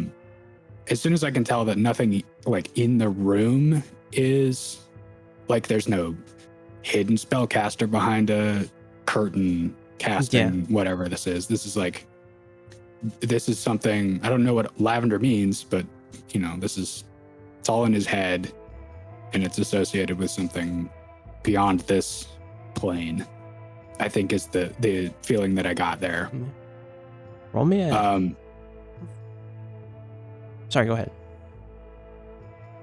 Well, so before identifying further, I think Yuri looks around. Is there like an altar up here or any sort of like, I'm gonna cut to it. I'm looking for holy water. Is there like a bowl of like rose petals and whatever seawater up here or something? There is an altar and many things are laid here. This candle's lit. I would say there isn't so much as a place of... Actually, yeah, there would be something like that where people would kind of dip their hands in and, you know, cleanse themselves. There is something like Sick. that here. Yori brusquely says, "Don't touch him," whips his head around looking for this, and like quickly stands up from crouching next to Kook, grabs the bowl, takes like scoops a handful of it and splashes the water directly on his face, and then more or less just slams the bowl back where it was. I'm casting Bless. Yeah, there's a moment where I need you to roll me a perception check here. Okay.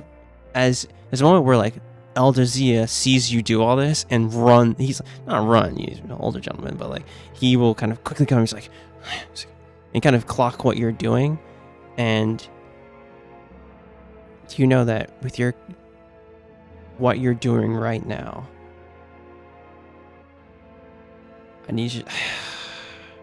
I hate to say this, but I need you to roll me a D100. Okay. All right. He said it's coin flip time.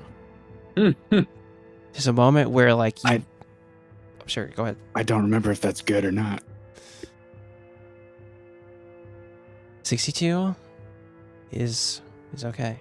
There's a moment where like you freeze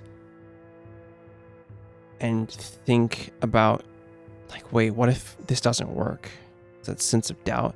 And Elder Vuthra kind of puts his hand on your back. Like, you are helping him, are you not?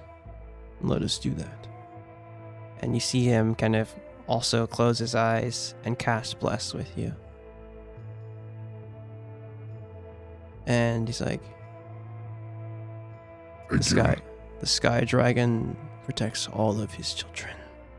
And there's a moment where, Kook, as you're in this void and the stars are helping you, feel that connection with that innate, the realm of twilight. You look as you're falling in, far off in the distance, you see a blue light.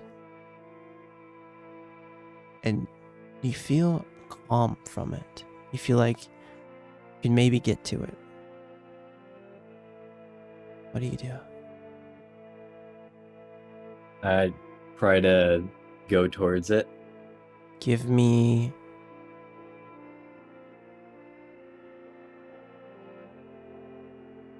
Give me a strength. saving Flat throw. strength? Oh, Strength saving throw here. Okay. As you're trying to push against whatever's 19 is good. As you, with the help of these stars behind you, pushing you up, you're able to push past whatever this grip is on you, out of this darkness, heading towards this blue light. And as you get closer to it, you can tell that it's a streak of jagged lightning, like a rope. What do you do? You can also tell me whether or not my aura applies, because I'm right the fuck next to him. Yeah, you could, with the help of Elder, you feel calm within yourself, Yori. And I would say this next check here to grab this rope, Coot, it'll be a dexterity. You can add that +4 from Yori. Okay. A 12. You. So Plus it's 4. It's 16. That'd Yeah. be On a 16, so and it's you can good. also roll the D4 from Blast. That's right. That's right. Give me D4. That's awesome. That's That's a fucking dirty go. 20. Hell yeah. As you reach, there's a moment where you. It's 20. That's truly the dirtiest of 20s. As you reach up, there's a moment where like you think it's too far from you, but you feel the calm. You know that this is Zolamond, and you feel that connection with the Lord Muradin at your back too. You reach up and grab this rope of lightning, and it quick just flash. It pulls you up and you burst awake. And that's where we're going to take our break. We're going to take our break right there. Because it's time. Let's go. Let's go. We'll be right back in a couple of minutes. A little bit of break here. We'll see you in a little bit. I'm gonna get a snack. Hell yeah. It's snacking time. It's snacking time. Alright guys, we'll be back in a teeny bit. Let's get it.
Yo. What's good? Everyone back or we still chill? Yeah.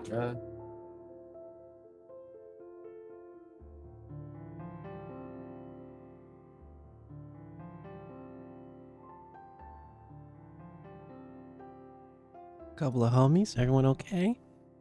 Yeah. Bing chilling. Being chilling? We don't have Arthur or Grady back yet. It's been 8 minutes. It's in 8 minutes. I'm sorry. I'm sorry. You're right. Could have been 10. You're right. Could have been 10. Oh, yeah. I am back though.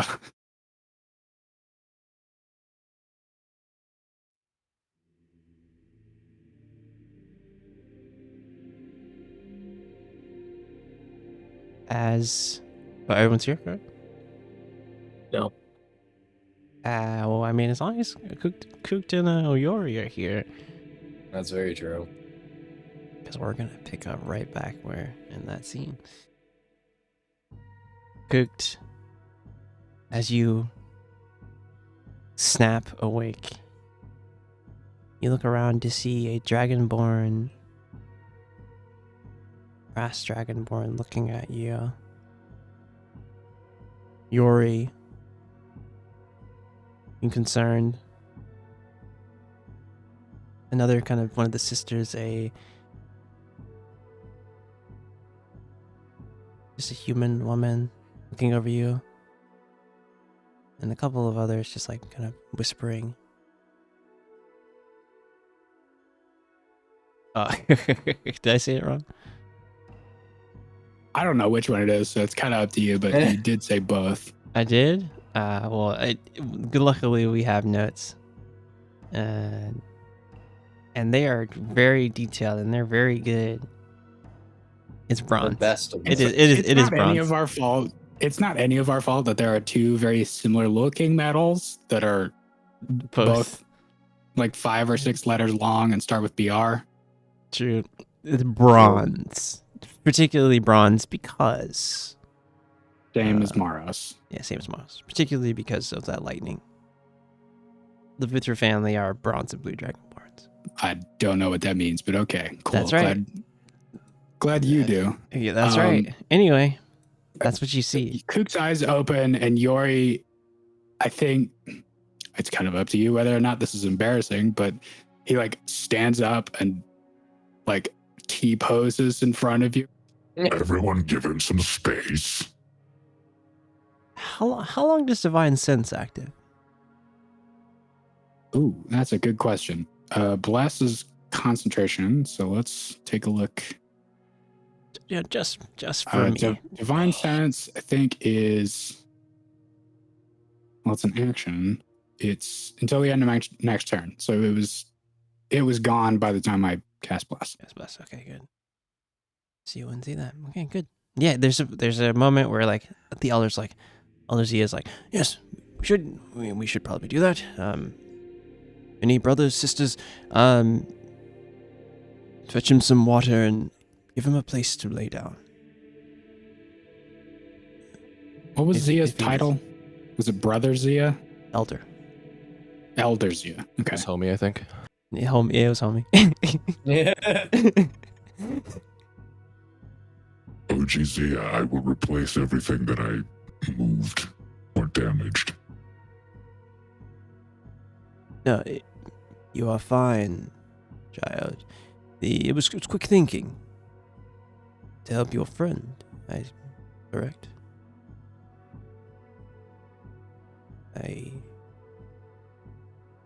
And you already see like some of the brothers or sisters will bless more of the water here to this is invaluable. Life is invaluable. Do not fret.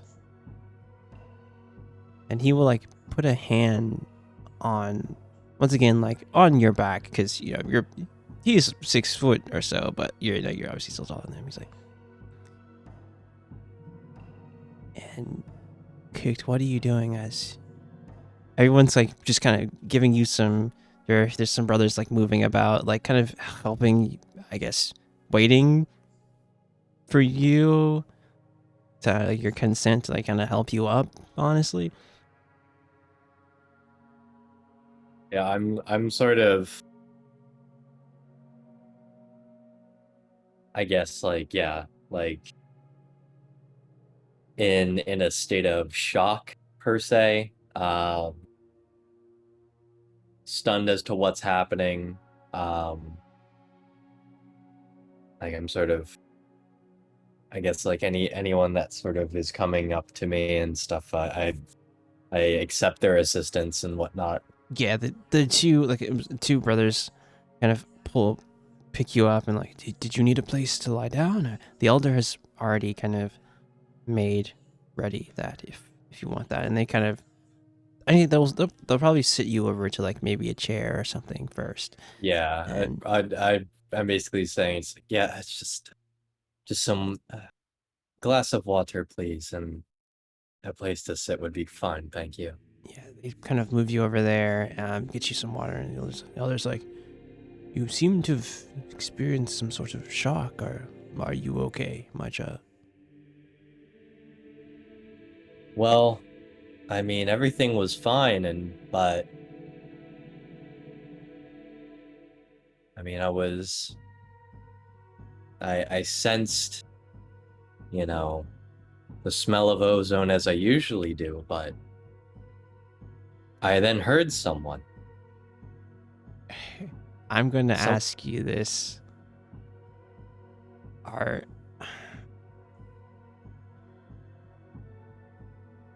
you just talking to the elder? And Yori, how loud are you speaking as you're about to say what you're going to say? I just need to know from you. I mean, it depends how far away I've been taken. Like, you're taken to like the side, not like to a whole nother room, but like to a chair, kind of in outside of kind of the altar area. Just a place kind of quieter in kind of the main area. Right. And Lord, he's like, so yes, I know of the similar presence. Is Yori like still like in the main sort of area? Where are you, Yori? Because I would say that Elder Zia walked over with the other two brothers as you were. I'm with Cooked. Okay, good. He's like, yes, I know of this. What else did you see? Or hear? I heard a feminine voice. One with rather sinister tone.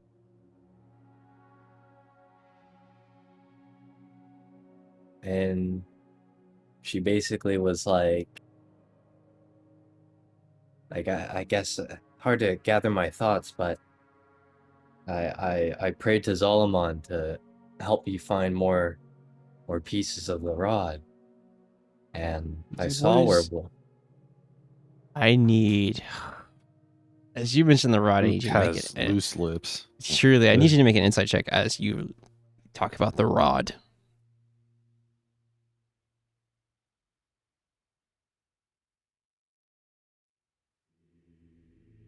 And Yori too. Yori's here. Yeah, sure. Insight check from Yori. I almost forgot.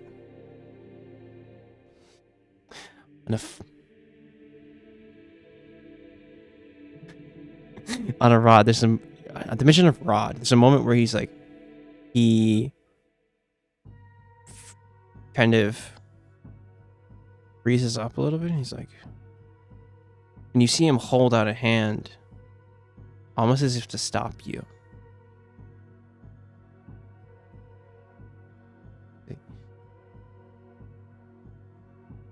Come. Follow me to my chamber, and we shall be able to speak more openly. As he kind of says, "Prevents you from speaking plainly here."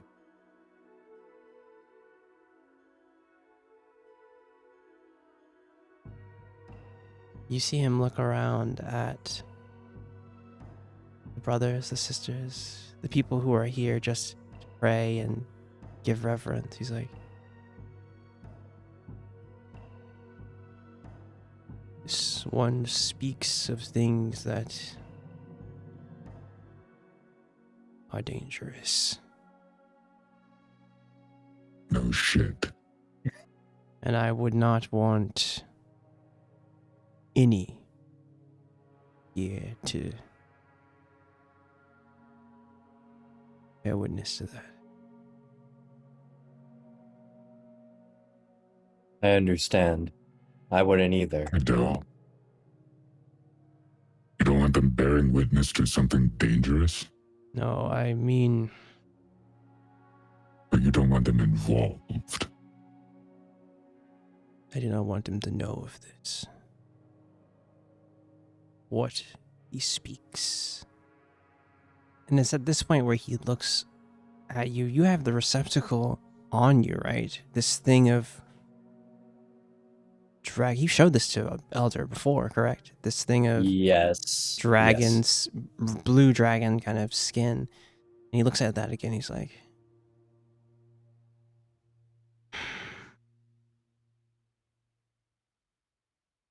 "Come, follow me." And you are led kind of back a hall in the temple to a chamber, Elder Vuthra, and you see in here kind of books, scrolls, and just a simple chair and desk, and it's just a common kind of place. You can tell that he also lives here as well, with probably some of the other monks live here too. This is his place, his sanctuary. As he like sits you down in a chair, and he's like, "You speak of the rod. I know of it, and of its dangers. Why I do not want the other brothers and sisters to have to worry about this. You, obviously, Coot, was it? Yes. Have been chosen for a great ordeal. Truly a blessing from the Sky Dragon, but also a heavy burden. But speak on what you saw." Well, in essence, I saw this vision where I saw like these two parties, if anything, fight over the rod. And the rod sort of shoots up and heads in a very specific direction towards Arvyre.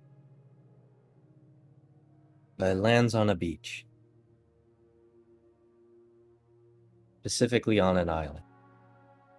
I can't really say where this island is, or even would begin to know where it is. But I then see some scaly, sort of looking individual, fish-like, I guess, pick up the piece of the rod. And as I tried to figure out and decipher who it could be that is picking up the rod, I then heard the voice.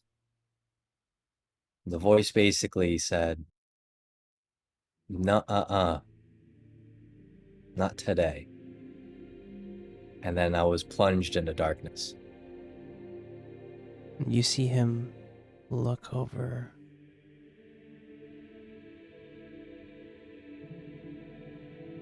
"You, my friend, what do you make of this?" As he kind of looks over to you, Yori.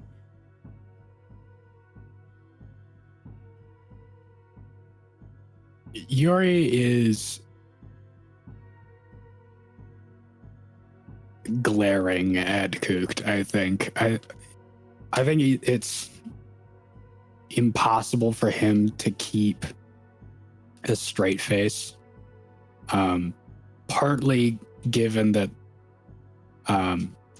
his muscle memory is used to his face being covered, so he doesn't really have to play it cool. Yeah. And he's sort of forgotten that in this moment. but Like I can't go anywhere with you, face. yeah, definitely that. Like, fucking remind me not to tell you any national secrets. Ever. Uh, his face doesn't move, but Yori turns his eyes from Kookt to Elder Zia. Have you heard of an island? There are many out in the seas, but Obviously within the context of what you've just heard. I know, but what strikes me is this voice, and you said something fish-like. Yeah, it was a woman. It was a woman I heard. But I can't pinpoint as to who it would be. Not anyone I've talked to or been in contact with before. You see him kind of look at you all. He's like, I know you were on. I said, you were chosen. He pulls out a scroll, an old scroll. This scroll looks. Actually, I need a history or religion check from either of you. This probably is leaning on more of the lines of history. I'm not proficient in this. Roll it anyway, bitch. That's right. He's not from That's here. not. Oh, you roll It's an insight instead. It's the same. That's right. And It would be the same. as you look over and he pulls out the scroll, it obviously doesn't look familiar to you, but there is a 9. There's Dragonic. Actually, advantage for you. Because the symbols can on read here. that. The symbols on here are very familiar. Yeah. Advantage for me? Oh yeah, you can read it. That's right. Because you can read it. Yeah. These are ancient. 17. These are ancient Dragonic.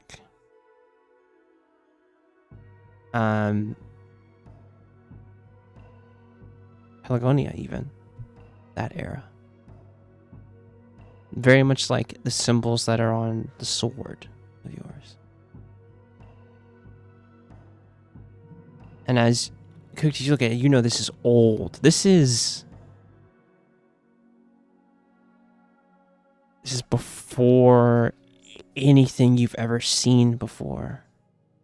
And you've had had history lessons from your Uncle Talo and your father, just about the workings of your clans and the houses.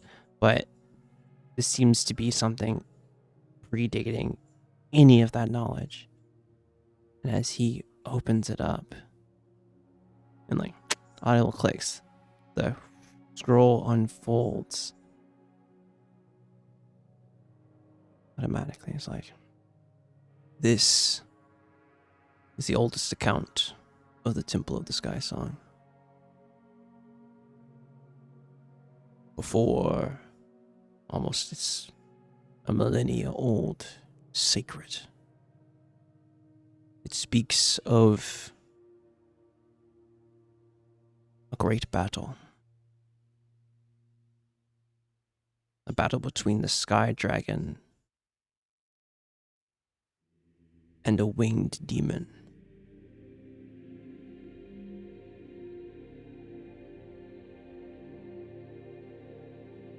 And when then actually it says here, and you see like almost a picture of a human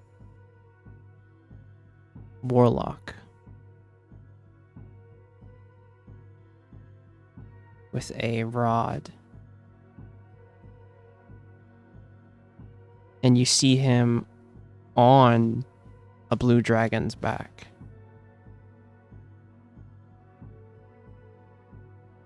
And a man from those times.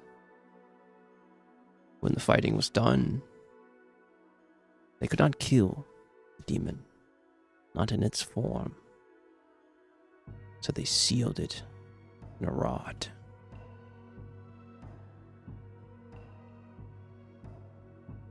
And broke it into 7 pieces. They were going to destroy him in this broken form. But during the fight, distraction happened. Some kind, and the rod split, scattered on the 4 winds.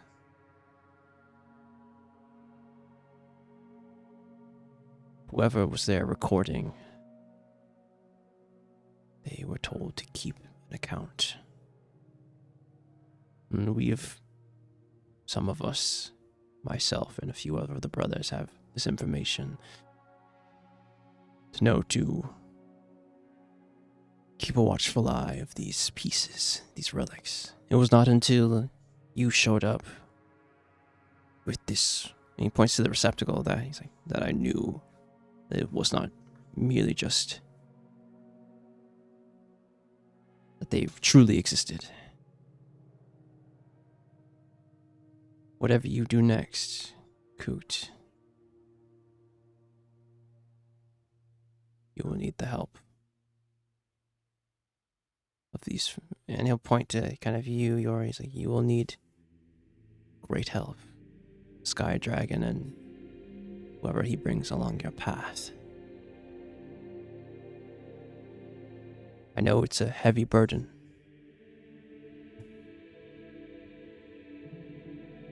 And as the scroll looks like it's written on, but the runes all glow with this bluish hum.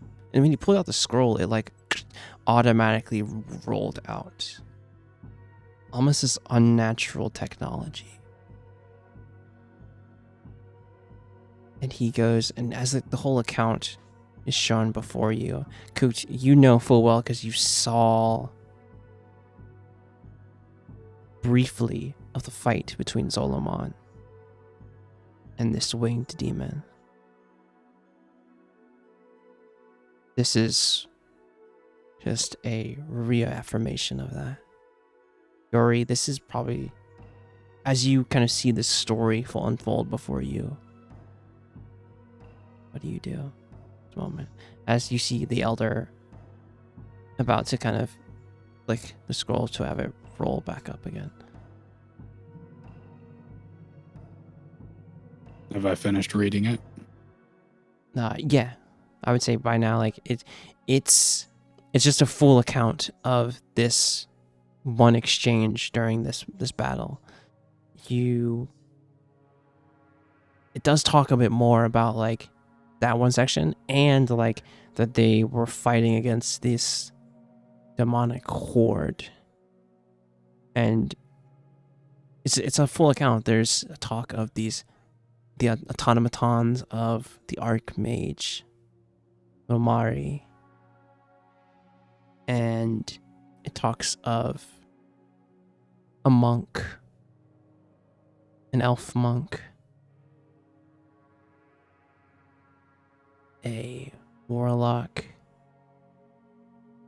and some other brave warriors, armies fighting against this demonic horde.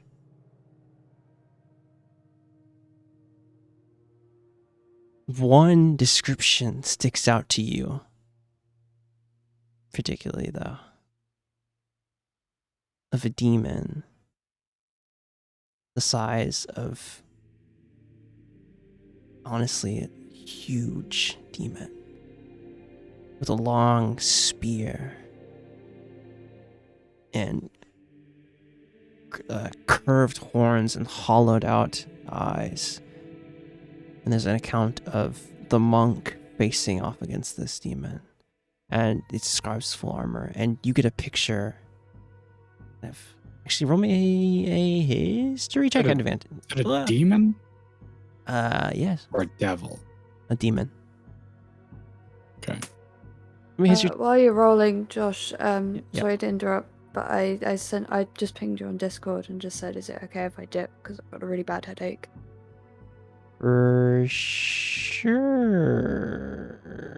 Yeah, it's fine. Basically, is what I said, but Yeah, yeah. It's fine. Sorry. You're good. See ya. For sure. I All right. But am I making a history check? Yeah, history check. Also, Jazz, if you're still watching the stream, you could probably just join the call on your phone if you wanted. But yeah, rest of it. History check. Here we go. It's a 4. I would say at advantage, honestly, because this is a familiar description, for sure. Watch this be a 3. It's 2. Way. You feel as though you faced off against something like this. The description is different from what, like, you know, it's a count. Belfog, we fought him and he was a devil lord.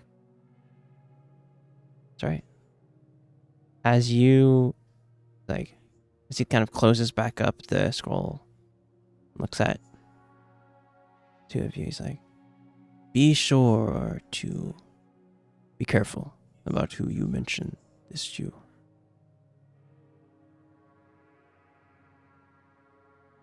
Sure. Definitely. And he puts the scroll away and kind of puts it back in there, and he's like, you said a feminine. If you're not going to tell me the location of one of these rod pieces, then I think you get your wish. We no longer trouble you with this. And you see him, it's like, I do not know where they are. It's the thing.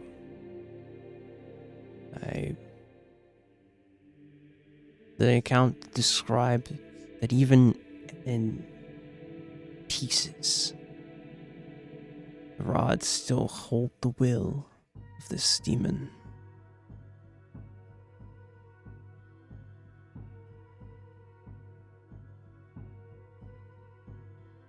Cooked, in this moment, what do you... I would say that the elder kind of looks at you and he's like, be careful. Your journey is hard, but you will see it to its end, will you not? And you can see the concern in him.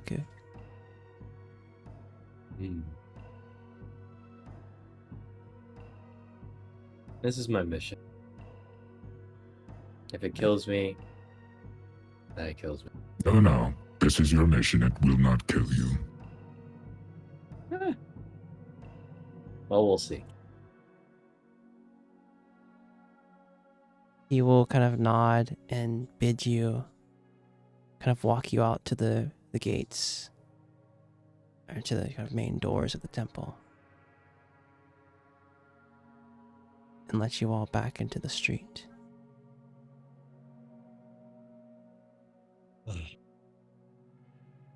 Hey, thank you again for being there, Yori.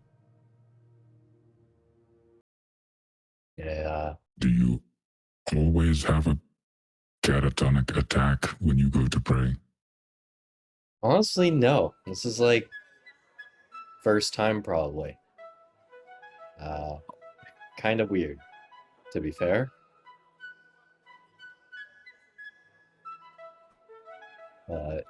Definitely shows that yeah, I don't think we're the only ones looking out for this shit. It's the impression that I get. Yep. As we move from the two of you, as you guys are making your way, I guess, back toward where the party is in the Pleasure District. You Then move we over probably to... regroup. Yeah, you move over Yeah, let's regroup. to. Because we were already leaving, right? So Yeah, you guys were leaving and kind of maybe waiting out some time. You guys are probably heading back toward the place where you split off. I would say you guys make it back to the central square of Valben. Not too far from the temple. You clearly see Veltha, El, and Maros.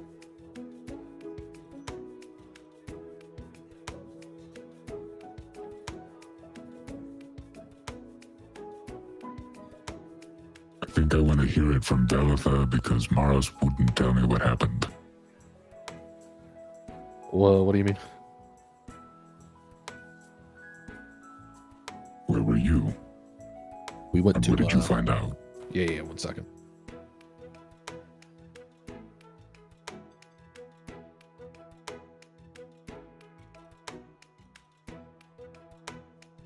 All right, so we followed these two, or we followed this group of people to a bar, so we overheard them talking about something that interested Maros. And when we got there, I tried to eavesdrop on them, but stopped talking about what I wanted to listen to. But then Maros just asked around some questions and got more answers than me. So, tell you the answers we got. Fletcher. Yes. It's the part where you tell me the answers that you found. So I believe that I don't want to The- interrupt you, but I Yeah. have to preemptively apologize. I'm in a very bad mood. Cooked had a bad time at Temple, I apologize. but we'll get into Sorry it after to we hear that. catch up to you. So, I don't know exactly where we left off with this piece, and just bring it from the top a little bit. I believe that the owner of the Sea's Delight, which we've all been there, is in the consortium, right? Is that what it's called? Yeah, that's what it's called. Sounds great. Sounds evil. And we found out that the owner's name, or at least the owner, goes by Exalt. And they're supposed to be there in a few hours. I know that name. Oh, yeah? Where you heard it? I don't know. Where did I hear that? You've been reading my lore document. No, it's just Uh-huh. no. Roll me a. You might have actually. Oh. It was definitely in game. It Because was I've been sitting in- here trying to figure out what the fuck where it was. Because I know it. I have read the lore doc. I have been paying attention when other people were in scenes. No, But I in think game, someone told me about this tiefling. someone did. I think I definitely remember someone talking about a tiefling. I never heard the name though. you might be thinking of Lady Praise. I don't know. Well, no, actually, you might have heard Dunn mention it. You might have heard him mention it in when he was there. When he was in the Sea's Delight, when you first met him. You might have said it. Okay, yeah, that tracks for me. Good enough for me because I don't remember. Because I think that he mentioned it, but very briefly. It was like, oh, it that's was either in the Sea's Delight when he was sort of laying out his troubles with the mission, or it was while we were at the docks and he was like, I'm gonna have a sneak around and continue on this because these specific members of the consortium are the ones I don't want to fight out about this, Yeah. or something to that effect. Yeah, I would say that you already know that his relationship in town is a little, a little shaky. So, like, even if he tried to pursue that avenue, it probably didn't come up pretty great. But yeah, I think he did mention it. You're correct. So we're trying to figure out the owner's name because they're on the consortium. Yes. To I what don't know who end? they were. Oh,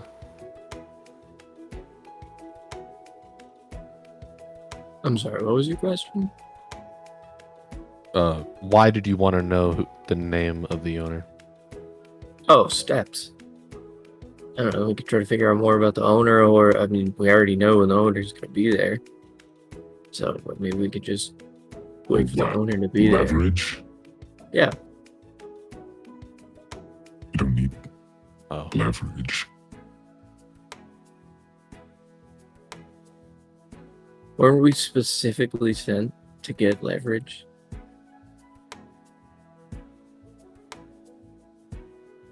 I'll be honest, I don't know. I've just been following Coops and making sure that he doesn't die. Now I wish that I had followed you instead. so that he did die? No, so that he didn't go. I think he would have gone.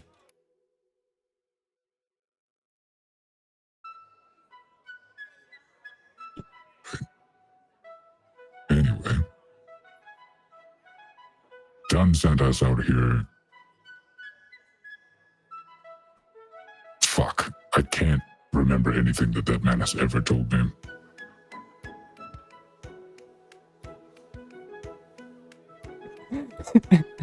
I wasn't muted laughing, sorry.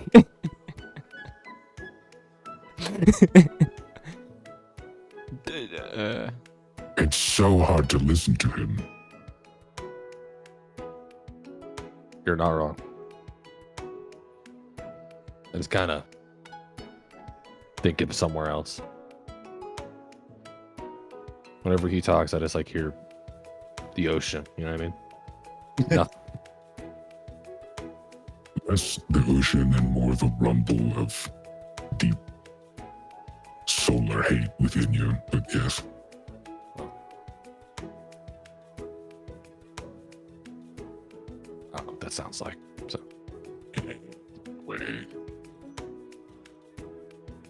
Actually, while Master Hisif and I were in temple, one of the elders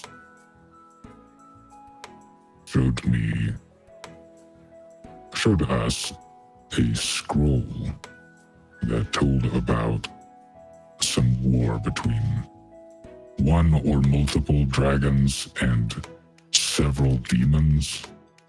sounds fun. Should sound familiar. Sure, that has nothing to do with anything. Insight check. By who? For what? Yori. I need a deception from you, Velitha. For real, for real. When she says, I mean, yeah, that's probably cool. And yeah, probably nothing to do with anything. You feel that she might be not telling you quite. Okay, there's a line between Everything. playing dumb and playing idiotic, and I think you've crossed it. No. What, you think? No. There's so many demons. Finish that sentence. There's so many of them.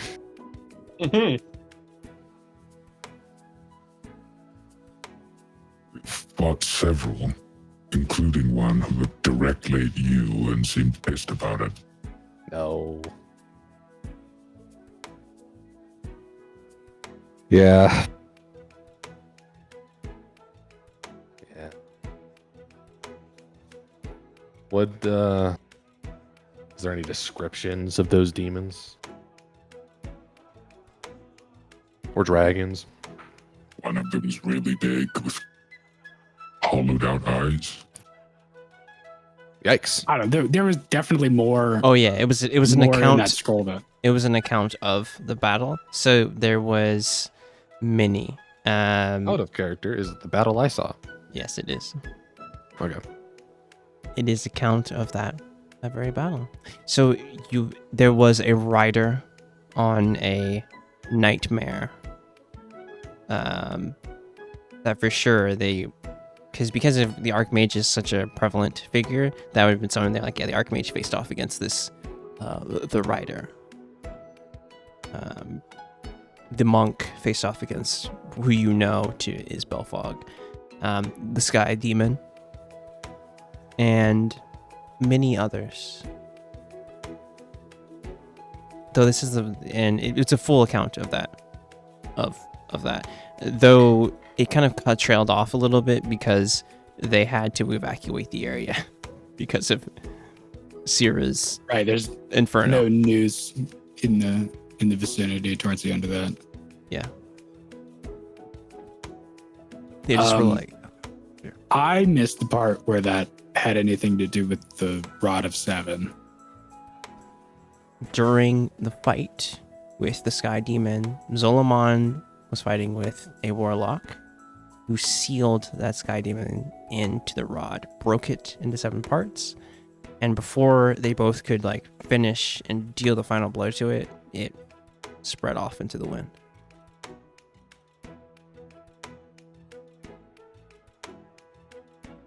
And that's truly accounted in that, because like there's more talk about the rod post that fight in that full account. Like to be like wary of it, and to search for it if they could.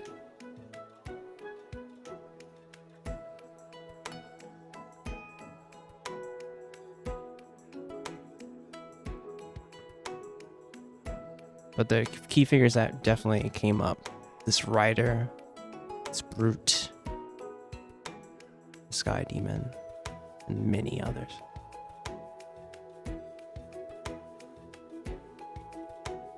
I can see at least some of those descriptions clicking.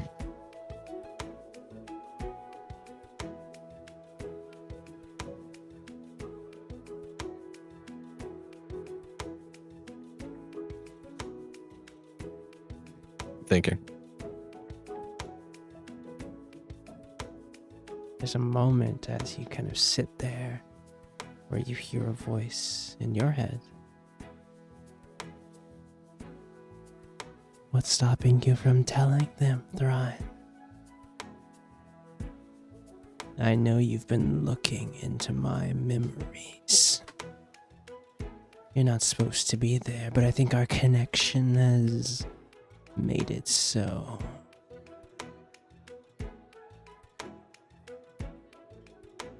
And you hear that just cold voice.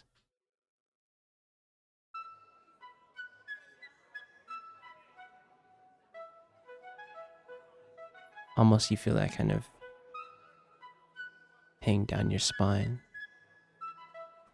Are you doing that right now, Yori? Yes.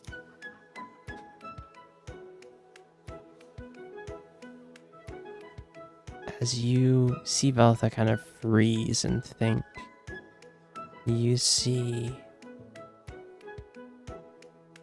behind her the strings of light blue. And you remember what happened last time.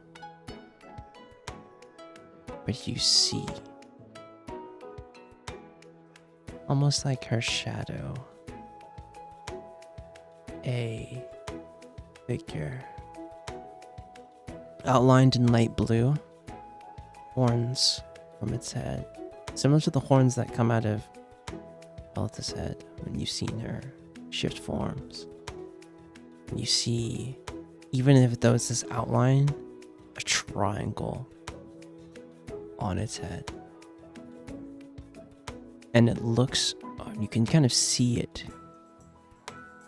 close to Veltha's ear, whispering into her ear. Not looking at you at first, and then it looks slowly over to you.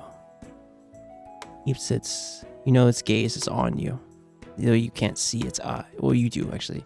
Not like irises, but like kind of the outlines of eyes narrowing and looking at you as it whispers in her ear.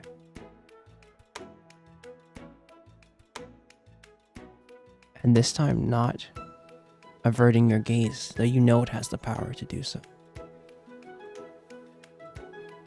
Yeah, he was prepared to clench and keep looking. And Velatha, all you hear is her say,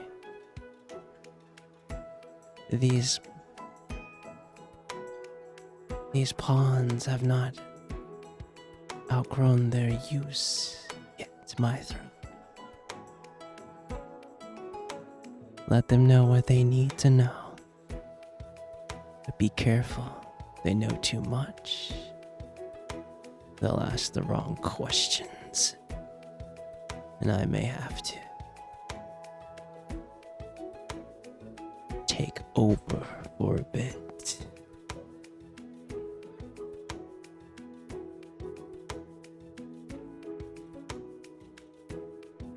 What do you do as she says that to you, Velatha? I'll look over at Yori and go, well, Kamaris was there. I saw her memories from her perspective. I didn't see much, but I recognize what you're describing. It's way more familiar than I was implying earlier. Yeah.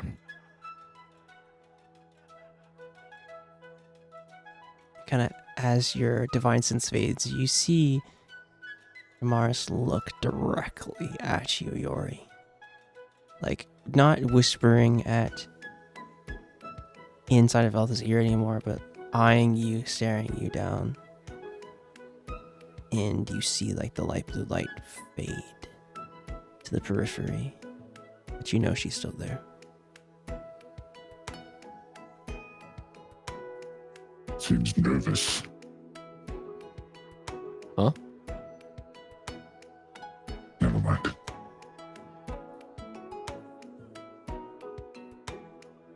So this battle has something to do with you.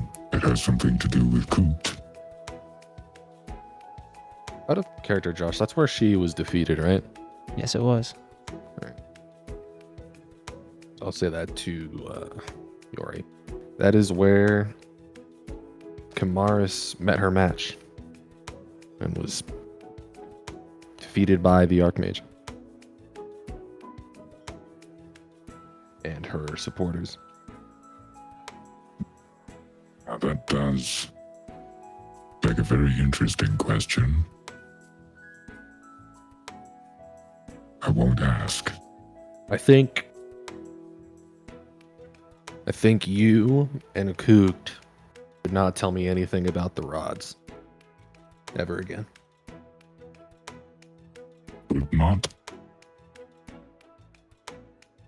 Yeah, I don't think you should. Ever.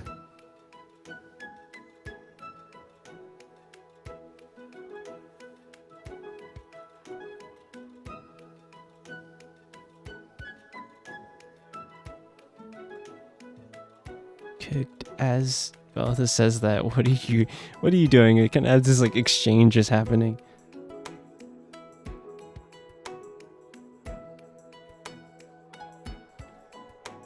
John, Yeah. mute. John, mute. Maros, what are you doing as well? This exchange. Oh shit! I just sorry. I literally was saying, like, am I in earshot of this conversation? Oh, of course. You guys are huddled up. Yeah, we're all together. Near the Okay. fountain, near like the main Yeah. area. Okay. Yeah. Then in that case, Yori would not have left you to talk about what happened to you. Exactly. yeah, Yuri is officially like my guardian. you Yori's know? like, wait here, I'm gonna go gossip. he's the adult, you know, to take care of me basically. I hate it. Like, hey, you chose Someone's this gotta path. do it. Someone's gotta do it. But Kook sort of looks like he understands with the entire lore of everything, but he's still like perplexed as to like why, and like then asks like, but I understand, Velvet, but like, can you just give me a concrete answer as to why? So I don't have like any sort of like weird gut feelings about things, I guess. If the rod is linked to the battle that Kamaris' final fight, she sought to destroy all dragons, I don't think that's a connection that should continue. Because, once again, I can't guarantee that I'll be able to hold her back forever. And if she ends up knowing where the rod pieces are, or that you have them all, I have a feeling she'd be interested in that, even if she doesn't need it. It'd make her job a lot easier. Do you think that's maybe who I heard?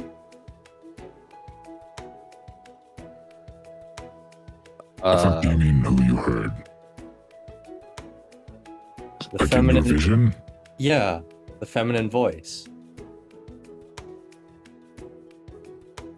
Right. I definitely remember that.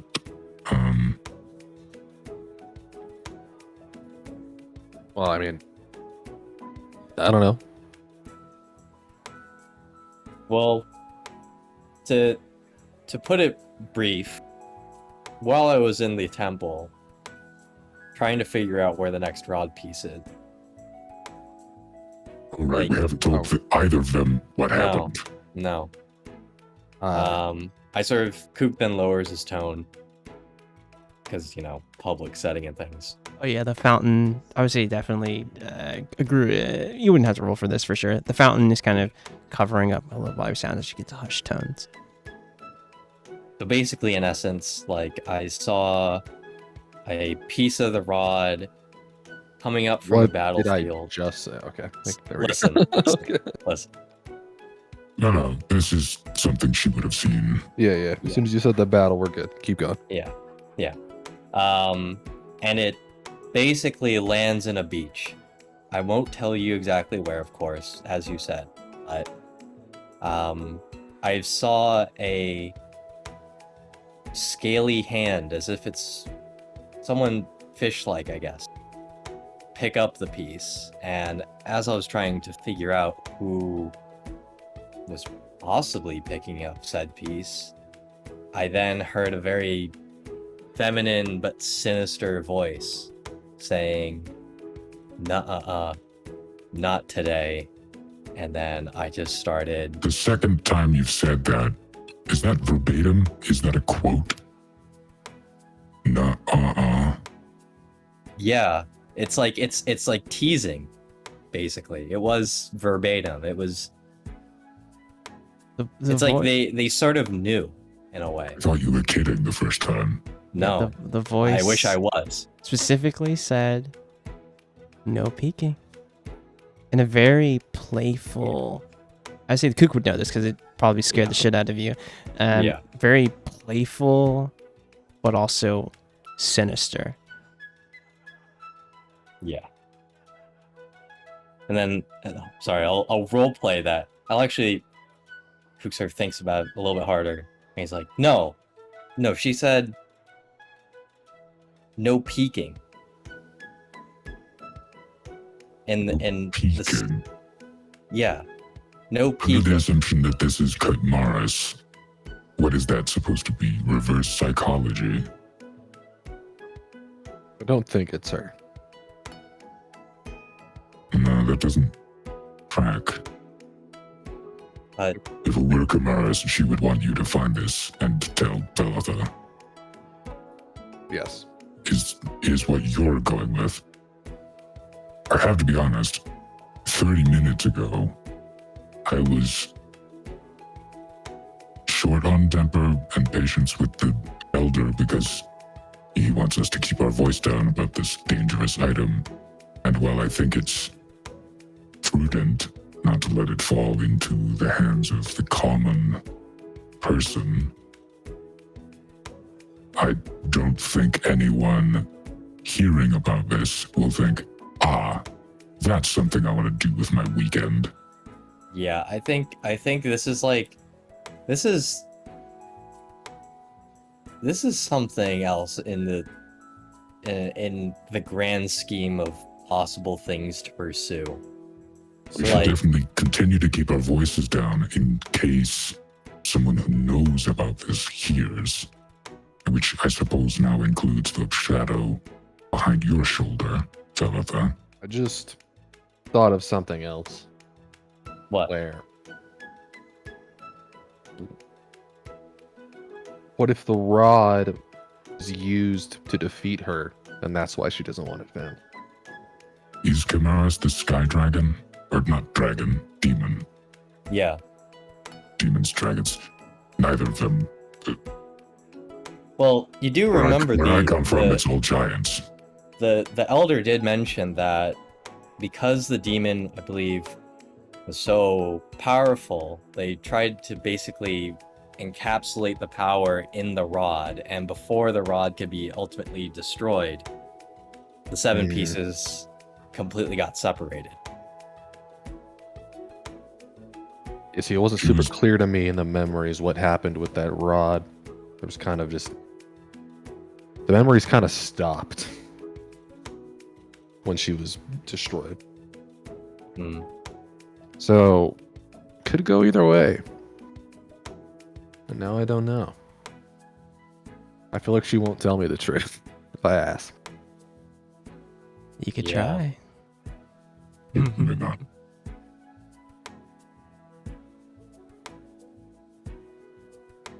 Give me a second.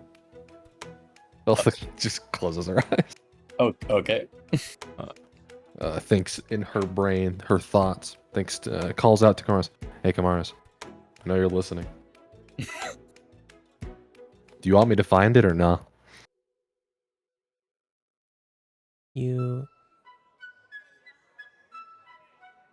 Roll me a persuasion. Honestly. Roll me a persuasion check. Josh wasn't expecting this to happen. Yeah, I was like, you could ask, but okay. Dude, I thought it was a 1, but it's a 7. Ooh, wiping my brow. Okay, an 11. But it's still not good. It's a moment where it takes a while for a response. And you asked if she wants to find the pieces. What's this rod? The rod has a will of its own. I do not seek it. Though it would be interesting if he came back. Cool, don't like how that sounds. And I open my eyes. Any luck? I need to stop talking to her. Ah, okay. I just get more questions and never any answers. I hate this job. Yeah, I feel like I'd be in the same boat as you too. She said she doesn't seek it, but it'd be interesting if he came back.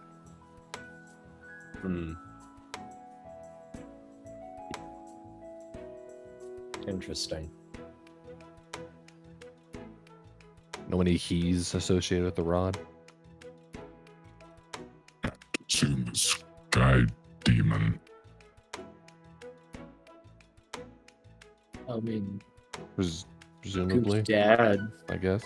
Oh. I don't think my dad would have anything to do with this, like, other than him being a complete immature asshole, but... Damn. He really spoke on the dead like that.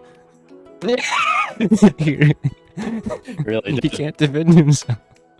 Yeah. He's literally already dead. Yeah.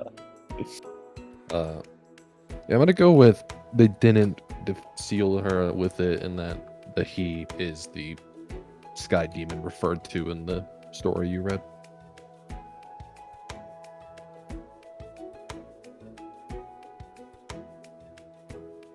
Well then,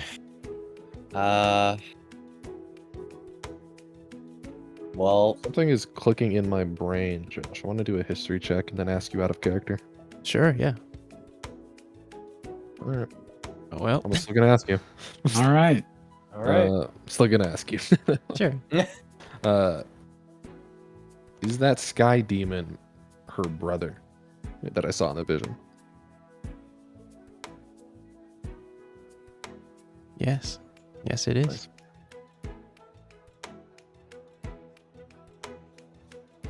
I keep that one to myself. I'm sure you are. Man. But in order to deal with Kook's thing, we have to be careful so that Velas, the thing, doesn't interfere.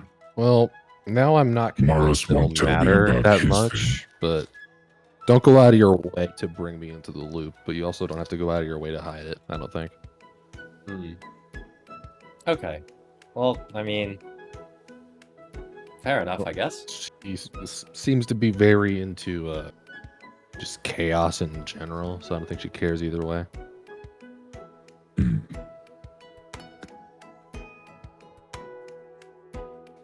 Like, she was like, oh, that would be fun, but who cares? Is the kind of vibe I got. Right. Well, I guess in that case, I mean, well, at least we don't have to. You don't have to tiptoe necessarily around warp. it. Yeah, which is what I'm sort of glad about, I guess. But Still don't tell me that last bit about that you haven't told me about the vision, but yeah, no, I'm not. I'm keeping everything to a very vague level with you, just so you know. okay. And for About the that, love of though, God, I'm just stressing this now because I know you're gonna try. You can't steal the rod from me right now. Just Yeah, I've changed my mind on that one. I really wanted to, mostly because I wanted to talk to Kamaris about it. But now, we're good. That rod, all yours. wicked. Insight. That is- I'm telling the truth, Hold but on, you think I'm hold still on. lying. That's the best roll I could have gotten. Truly. Truly. It's just like, yeah, she's vibe. She's on. Marios, as this is going down, what's going on with you? I think, I think you think I'm still lying. You're telling the truth, and yours still has the most. Nah, that's cap. Yeah, you think I still want it. Yeah. True, forever the protector. Forever being head on a swivel. You're like, I don't buy it. For sure. I feel like that's the best use of a crit fail insight is the opposite of the truth. Absolutely. Marios, as this conversation is going on, what's going on with you? I don't know, I'm just kind of observing, For sure. listening.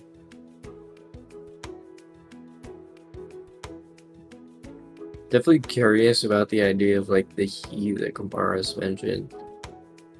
Kind of thinking Kook's dad, those roles.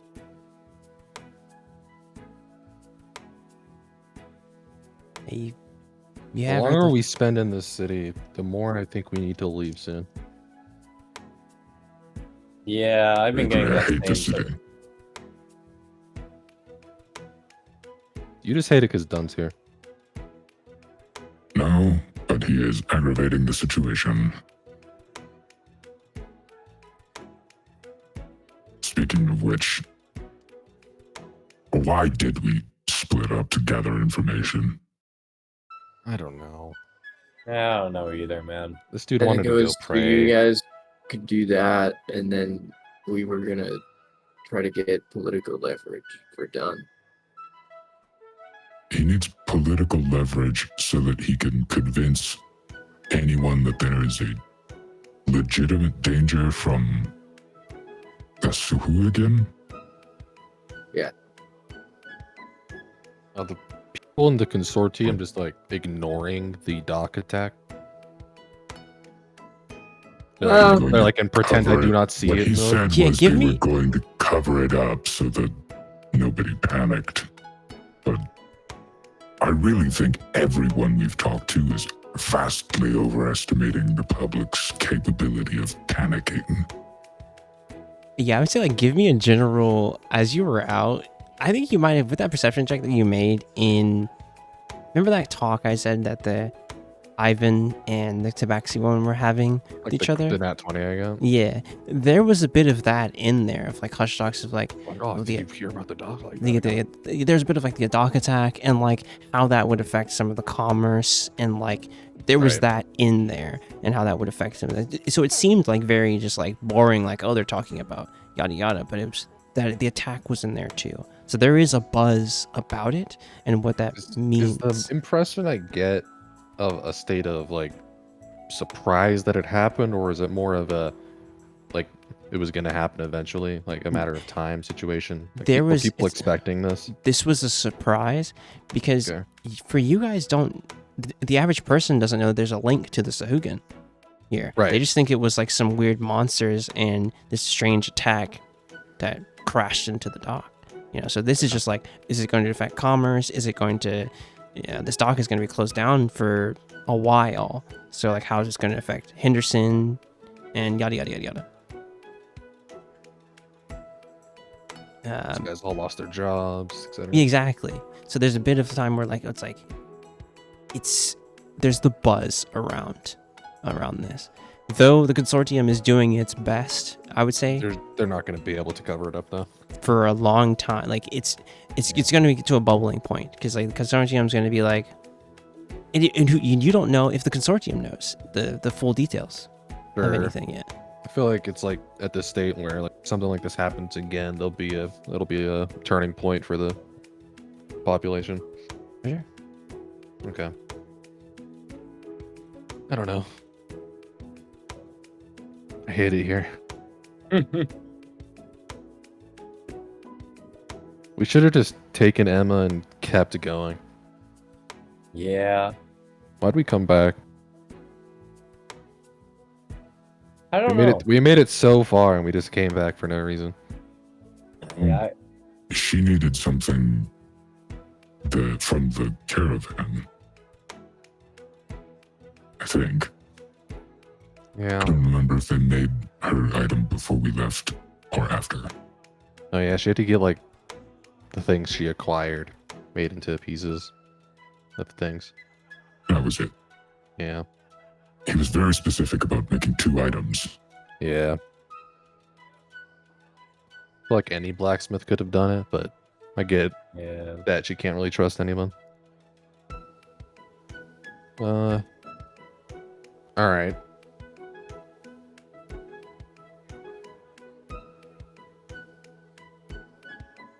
As you guys sit here, Even if we plan to continue helping Dunn, which you all know how I feel about that, I would recommend that we get ourselves sorted first. No, I agree. If we run into him, I think we give him the information, obviously, but I feel like we got a lot going on. I think we have enough time. We could find Dunn and try to get him to link up with the consortium. Sure, I mean, we're gonna be here for like a couple more weeks, probably. So, but Yeah. Well, I mean, like, there's a couple. We still have like an hour before the person in the consortium goes to the bar. not true. So he You can just like send Dunn over there and let him do it. I just Velva, feel like are we you have able a to lot send going on without getting messages involved in magically? these politics. I can't, and I can do that to Dunn. I've done it before, no pun intended. Do you want Sounds me like to we don't have to relay? walk. Do you want me to relay where he can meet us, or just tell him where the guy will be and when? What are the restrictions on your Oh. message? 25 words. Okay. We should meet him, or at least like I can meet him if you guys want to. I don't know. Go pray.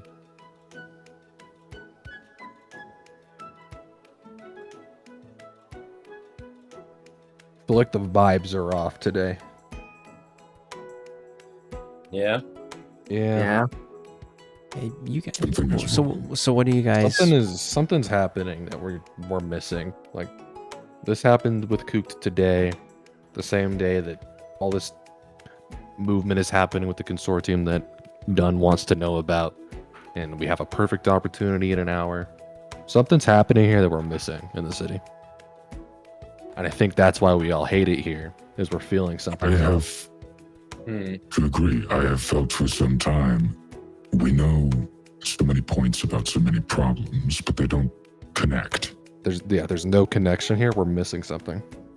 Maybe I we hate go. missing something. Maybe we go tonight with Dunn. Maybe this consortium member be that link. Maybe. Maybe if we actually can talk to somebody that's trying to cover all this stuff up, we can find the connections. Well, let's hope. And how long? An hour. Fuck. Okay.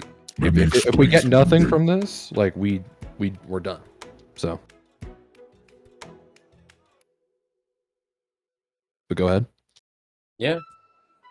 Well, I was able to assist with Kook's thing earlier, but I think I've told you some of my power is not working. Right, you mentioned that.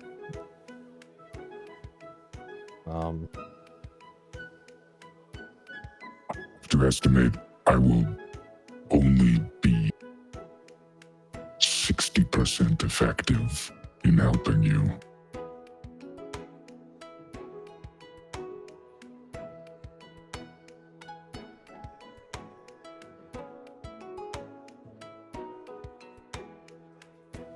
Have you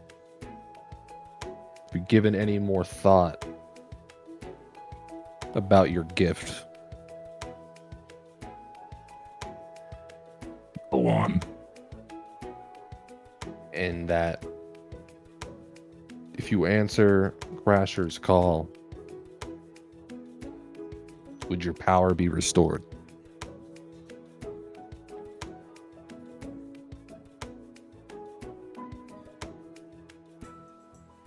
Probably.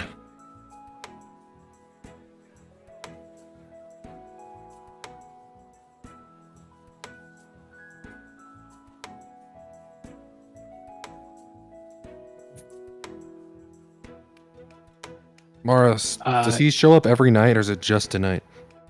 Do you know? I don't.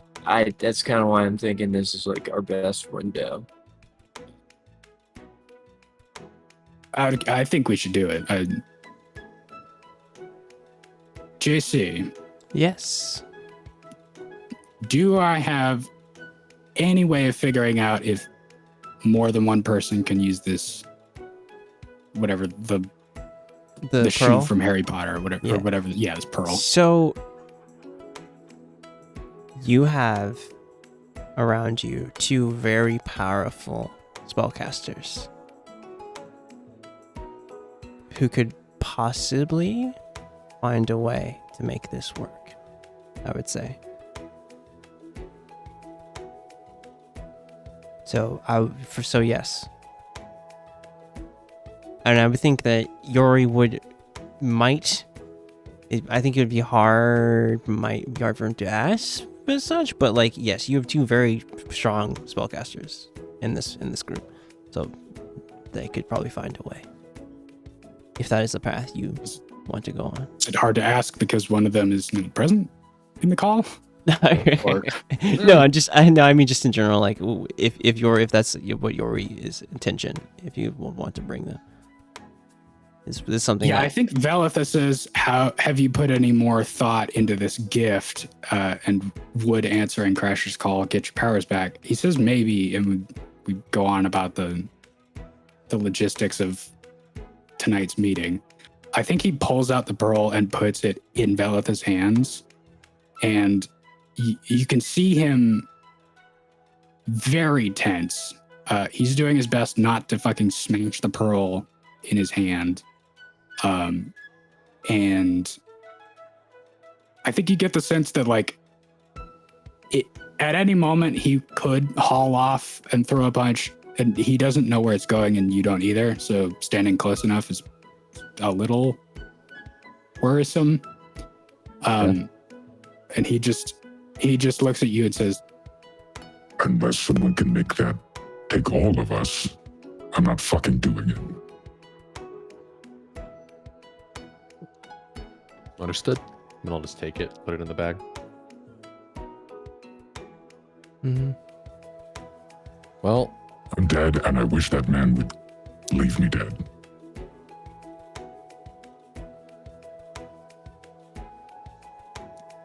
I'm gonna see if I can reach Dunn. Sure, yeah. If you want to send burn the spell slot to you sending, for sure. Yeah. Okay, it's 25 words. Yep. Hey, no, you're good. we found your liaison. Meet us for more details.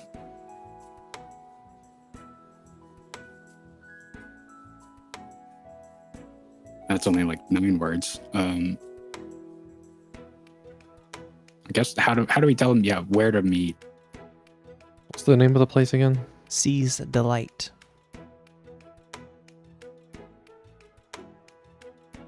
All right. Are we trying to tell them to come to us so we can explain this, or go to No. this East Delight and just figure it out for I- yourself? Yeah, I got it. Like, hey, Dunn. Beltha, we found the consortium member you wanted us to find. Meet us at the Sea's Delight in 40 minutes.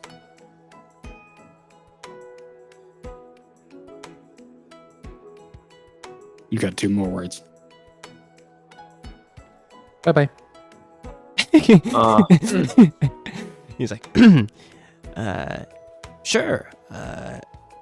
Haven't heard back from free roamers yet, so I'm free.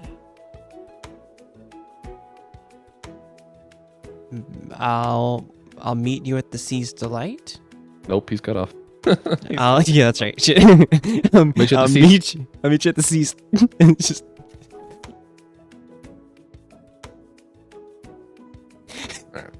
that's in Dunn fashion.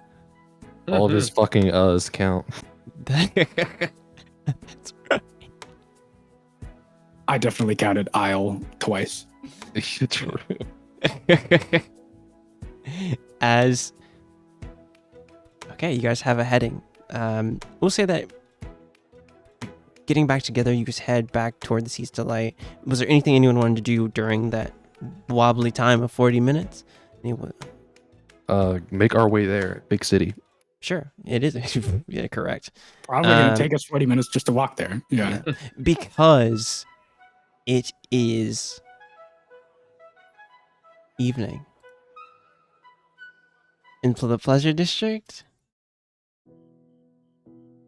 is popping. There it is. When you went there before Valhalla and Maros, it was already kind of, just a little hustle and bustle. Now it is packed. Like, It's popping. it's popping, bro. It's like super packed. Like, people are going in, and as you make your way towards the Sea's Delight, you can tell that like there's people coming in and out of there. The outdoor seating is mildly filled up. You see Dunn just waiting for you guys, like kind of scratching his head, hat off, kind of at his side, scratching his head, like he's like, oh, good to see you all. So you guys, you found the consortium member? Yeah. So they own this place, and their name is Exalt. If you've heard of them. Yes, the infamous Exalt. I have not had the pleasure to see them at all. I was last time I was in there, I made it brief and I showed up during the morning time and was eyeing Bouncer very carefully. Bouncer's a good guy. Yeah, it's a dangerous fellow, but yes, surely to be working A there. fine gentleman. Oh, yeah. I've just seen him throw men out on the street, and actually men, women on the street, and some have tried to fight him before and have not come out of it well looking. Sounds like a gentleman if I've ever heard one.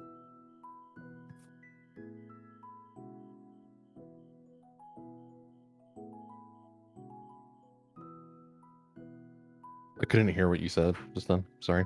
Oh, Dunn just said like people tried to fight Hillhurst and they have not. Like when he got there before us, it like just happened. No, he just Or was when he saying was there like, last time. Yeah, when he was Yeah, there yeah. last time, he was just like, yeah, I'm not Cool. trying to, I'm trying to keep a low profile when I'm in there. Yeah, I'll mention to him because I was like, I wanted to get here a little early. He's supposed to make an appearance in the next like 20, 30 minutes. Oh, good. Wanted to get here early, blend in, so we don't show up right as he's fucking here. Good. Well,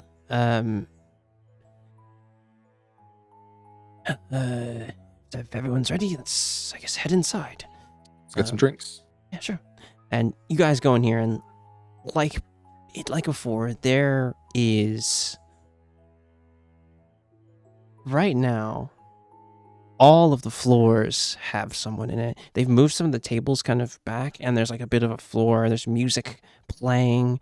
There's, as you I see, don't know like, why there's- in my head I thought you were going to say all the floor is lava. all the floor is lava now. Roll initiative. I don't know why that's where my head went.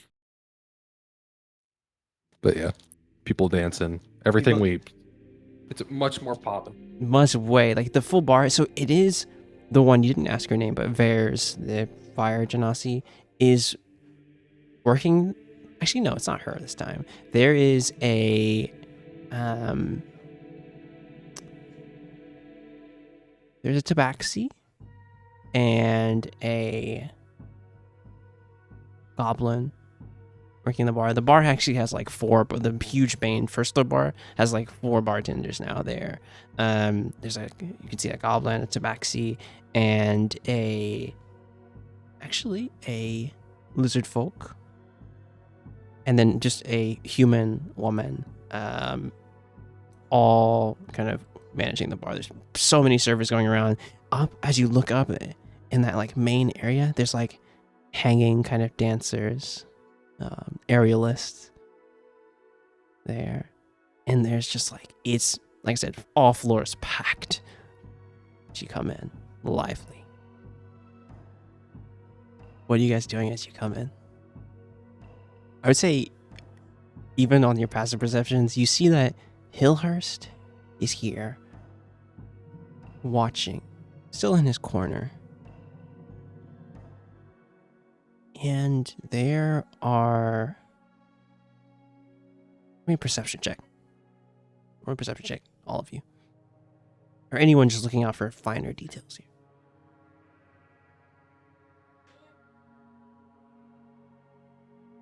What the fuck? Christ. No, even with your good eyes. Clean your glasses. This is so fucked up. Clean what your happened to me. glasses. All right, let me clean my glasses. all right? That's cocked. No, that's cocked. This No is way. fucked up, dude. Look at this. All right, I'm shit. cleaning Oh no, my it's a glasses. 6. It's a I clean 6. my glasses. Yeah, I clean my glasses. I got the So 6. nice. It's so fucked up, dude. This That's is so super fucked up. I like how I clean my glasses. I just went up ever so slightly. You You just, just like, skipped so- over 6. I truly can't see anything. You like the glasses are still new, so you did the rookie mistake of like trying to clean it with your spit, and it just made it worse. So like it made it like an even spread, so you can still see Oh better, my but it's not God. great. God, it's so blurry. You're like, at least it's even. Yeah, exactly. I would say that you guys don't notice it. You just see Hillhurst, and you think he's the only bouncer here, as there's servers moving about here. So how did your glasses not break on the road trip? But anyways, Yeah, True. kept good care of them. for sure. This is the first time he's seen ever. He's like, wait, I can actually see. No, as you guys make it into the night, what are you guys doing? And Don's like, it is quite lively here. I guess we can maybe find a table, or just go with the bar, or... Let's find a booth if we can. Okay. One of the servers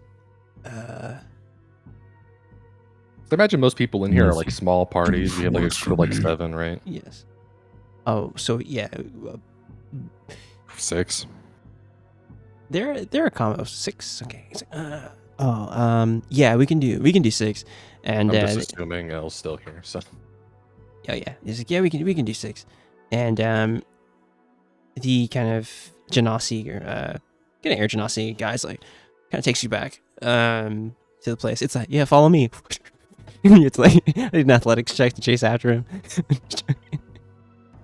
I don't know if you've seen that shit. dodge Where it's around like, servers like yeah, you don't want to truly. get in the way of, and you're like, wait, but like I'm trying to be nice. I'm trying to do nice. He's like, yeah, just follow me. You're like, what? Yeah. No. As you kind of get to it, they lead you to a booth.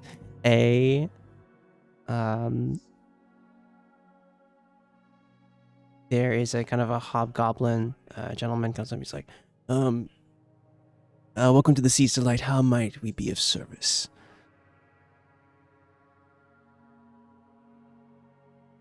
Is there anything I can Can I get get you? can I get one of your stouts? It's like, yep, sure. Sure. And he kind of is already kind of writing your order down. Yeah, sure. And Dunn's like, I just want just a brandy of some kind. Want one of those stouts. Sure. It's like, okay, 2 stouts, got it. Everyone was stouts today. My goodness. Yeah, As Coop. he had one earlier. It looked good. I'll have a stout. Why not? Sure. And he's like, okay, so what, 4 stouts here? All 3. right. Oh, 3, sorry. 3. He's like, brandy, nice. You gentlemen, did you want anything? He points to you, Yori.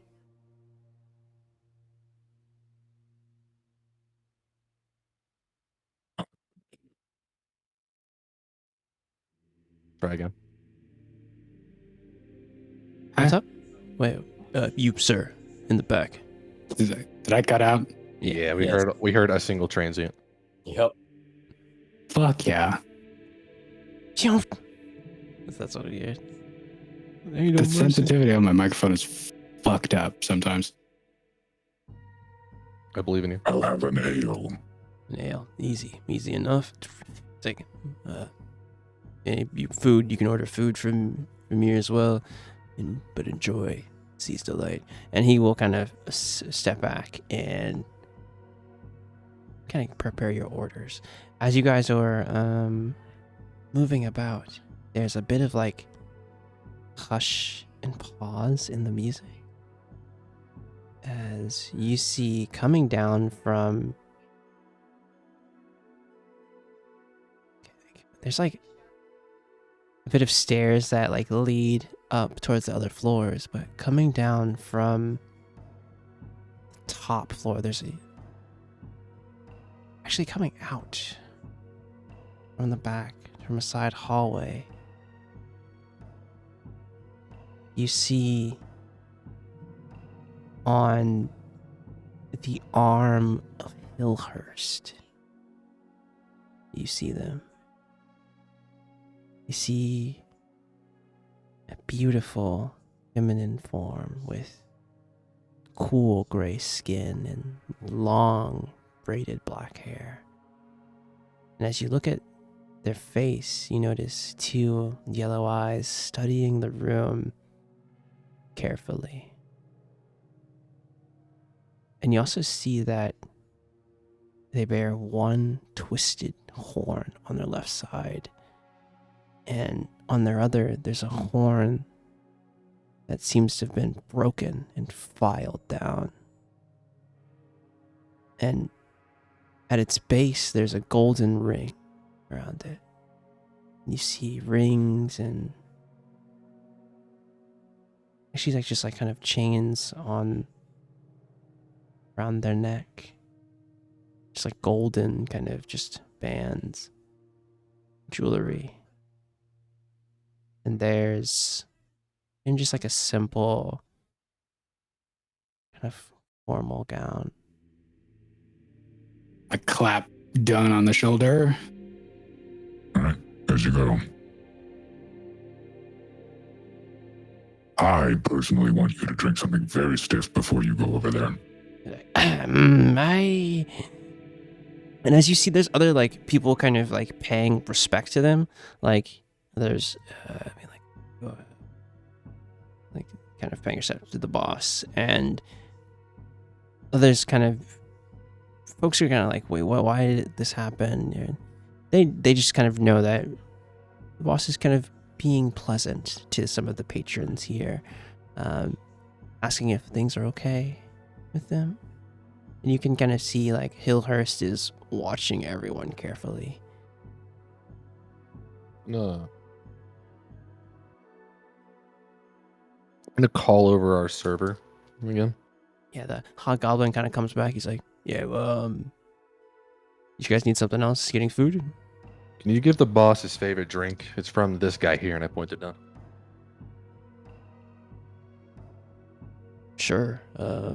They will appreciate that.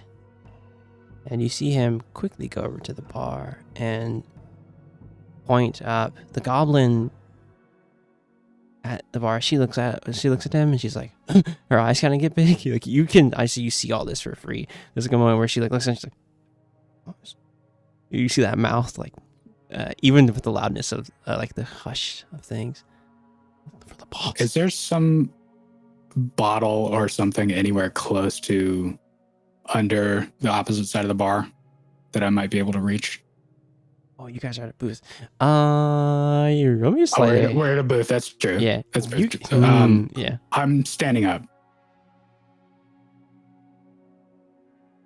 I'm going over to the bar. For sure. Yeah, roll. Give me. Are you trying to just grab this? It's sleight of hand for sure. No, if I can. I figured this conversation was pulling all the bartenders away from us, but if there's someone I can go up and just get a drink from, then that's the plan. Yeah, as you head over toward the bar, the music kind of picks back up a little bit as they're going around and like introducing themselves and kind of, doing the social interaction. And you head over to the bar. The goblin is like, drink. And the Tabaxi will see you.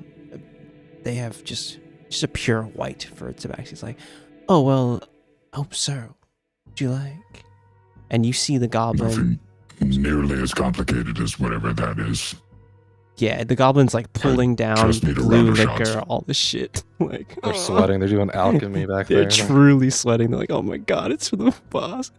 They're like They're cutting up something exactly correct proportion. Truly, it's like a dandu, like You see a fucking like arithmetic utensils back there. it's really dandu like dandu cactus fruit.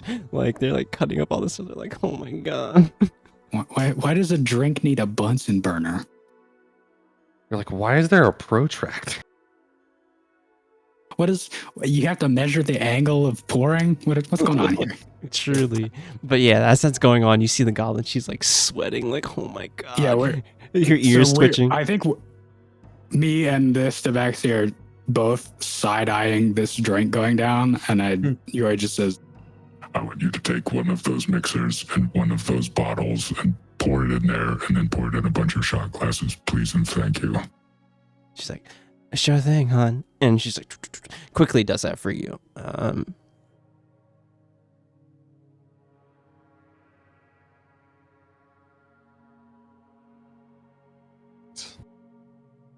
as this like drinks being prepared, and you see them being led by Hillhurst all around.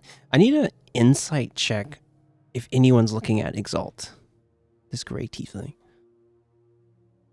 I didn't specify that she was tiefling. You see her tail like through there's like a cutaway for the gown, and you see her tail. There's also a gold ring around that as well. what is allowing me to make this insight check? Because if they get within 10 feet of me, then I have blind sight, but I don't think I'm looking in that direction. For sure. I think this is for anyone looking at them. Okay, cool. As you look around, Kooked, you can kind of see that they are like going through the pleasantries. With that dirty 20, you can see that their heart doesn't seem to be in this social kind of buzz, like the show of it. They love, and that's kind of what you can get. It just feels like this is like performative to some degree.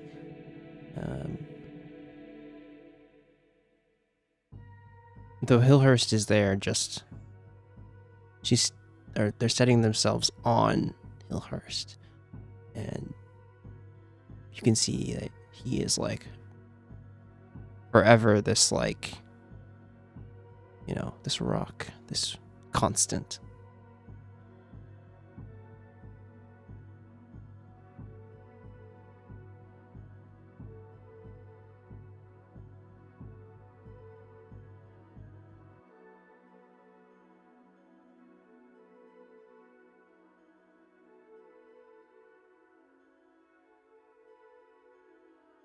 What do you guys do? Morris, I would think like they're going around the bottom floor, kind of moving toward you all's table. Like there's a time where they will get to your table, basically. You might have a little bit of time though. Morris, as like the hobgoblin comes back and places things, drinks and things all around, and kind of gives you all a nod.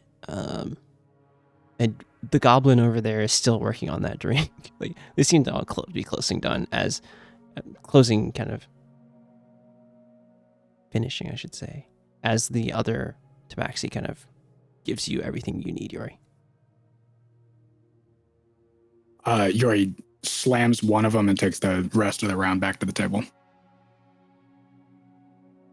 For sure. As Dunn's kind of like slowly doing now. I do what? Yeah, but all of us? I mean, I guess all of us should. What It's do we up to drink? them. You don't have a choice. I guess I'm drinking this with you all. What are we drinking to?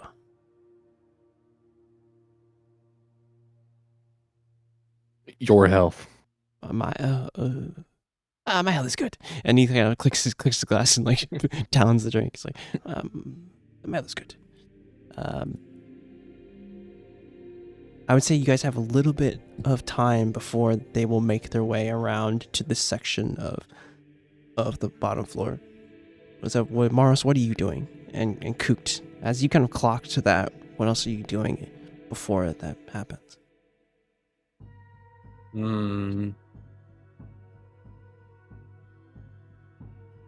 I'm sort of just observing everyone in the moment and Sure. like just reading the room, I guess.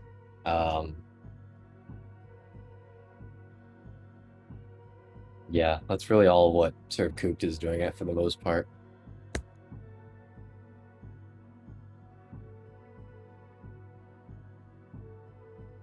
As they sorry. Go ahead, Morris. Mars was like just drinking, you know, trying to blend in. As they walk toward you all, the goblin coming over carefully.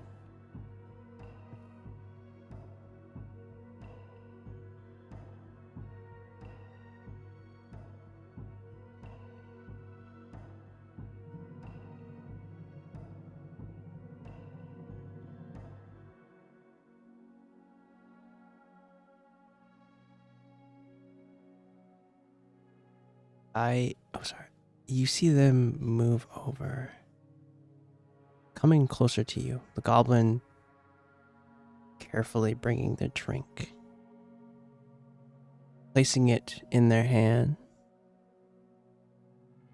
and she kind of motions over to your table, saying like it's from them. And you can kind of see that. The yellow eyes kind of focus on all of you. And Hillhurst will bring them, my bad, toward the table.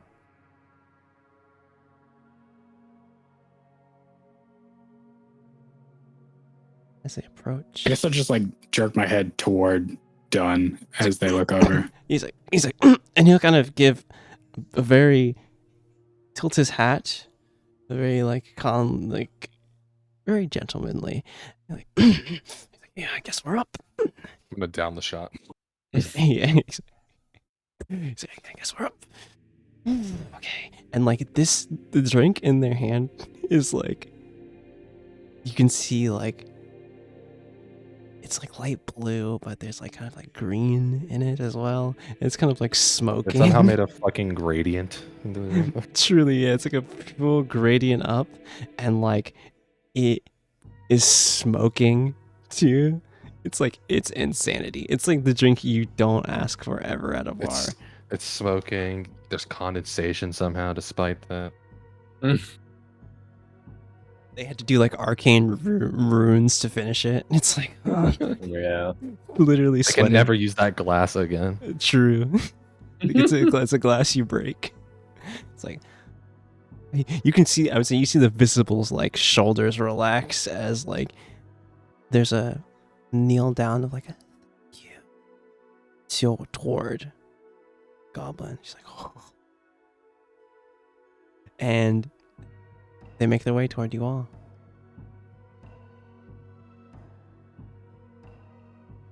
As up to you, Hillhurst still there.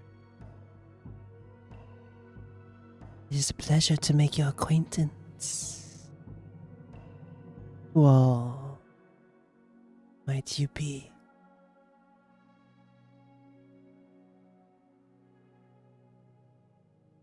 Why does it matter? I'm gonna kick. Really? I'm gonna kick That's you, the- and then I'm gonna kick. Done. Hello, boss. I am Duncan Tanner, a humble investigator and a man of mystery. He's like, I wanted to beseech you for an audience. I know that you are a part of the consortium, and I wanted to ask your help on a matter. You see them, the yellow eyes are looking carefully, studying all of you. I see. Hillhurst. Make it quiet. And there's a moment where Hillhurst like looks at them. It's not even a hesitation, there's just a nod. And what you see is Hillhurst will pull up a chair for Exalt sit in. And you see him clutch like a fist and snap his fingers, and around you a magical sphere appears of darkness, and everything else around it seems to stop. And they sit down in the chair slowly. It's almost like there's two things are still going on. It's just like there's privacy now. Like the darkness is creeped in close. You have my attention for a moment. Explain to me what you want of me.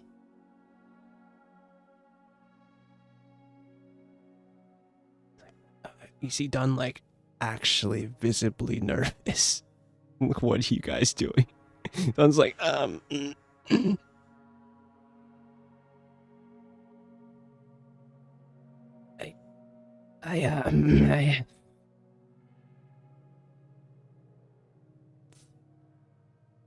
You see Dunn is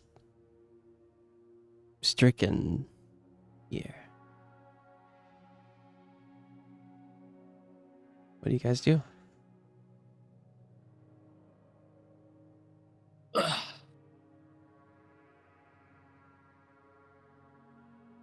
back when the drink hits him. Mm-hmm. I'm going to assume we're on 2 strikes of this conversation, so let me assuage any possibility of a third. We are coming to this conversation because we can help you, but we do require your participation. Many ask of me, and I simply want to serve the city that has given me this opportunity. And you see that they motion to the Sea's Delight. The black sphere around. Yeah, like they motion just to the space that is, Behind them. yeah. But many approach me for their own gains. You understand my skepticism? Aha. Right.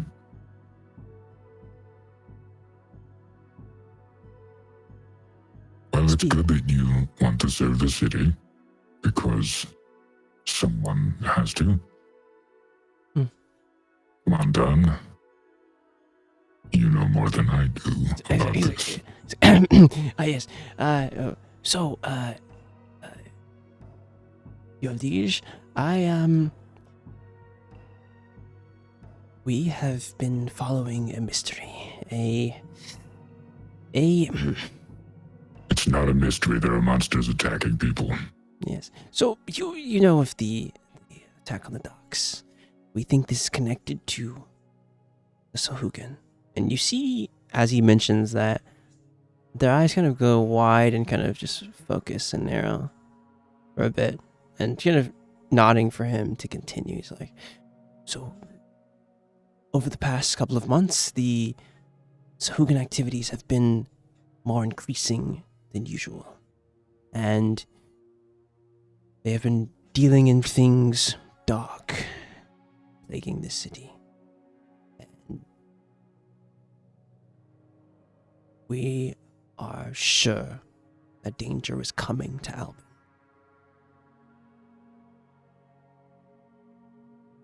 This group here, we went down in the sewers and found that the Sahugan were taking people and experimenting on them. As well as the attack on the docks, we think that those very same experiments were set loose upon the city. And if not for this group and another group I deal with, it would have been more catastrophic than what was there. I know that it might be hard to believe that the Sahugan, they've always been here, they've always been a thing, they've always been a pest to merchants, but we've noticed patterns that increased. We think that this matter should be taken seriously by the consortium. Though we don't have true and concrete proof, it's only the accounts of, things that this group has seen. We still think it would be in your best interest to bring this to the consortium.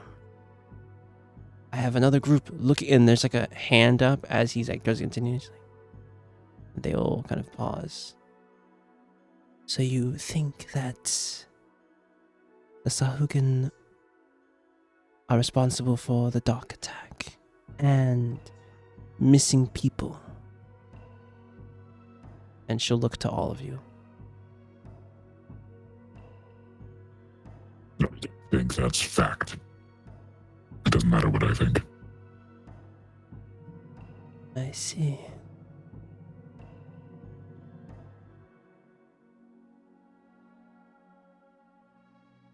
Whether or not they are taking orders from somewhere else, I cannot say. But they are responsible for both of those things. I see.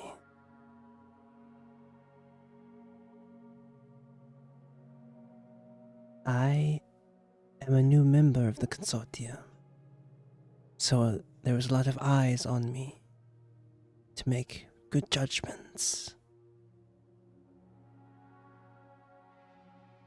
But I hear stories of the sailors and dock workers who sadden. They have lost. And you see that they pause. You see their eyes kind of look down as they're talking. They have lost many friends and family. The attacks. The attack on the attacks. And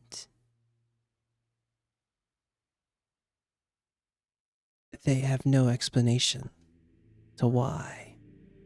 And you say that this is the why.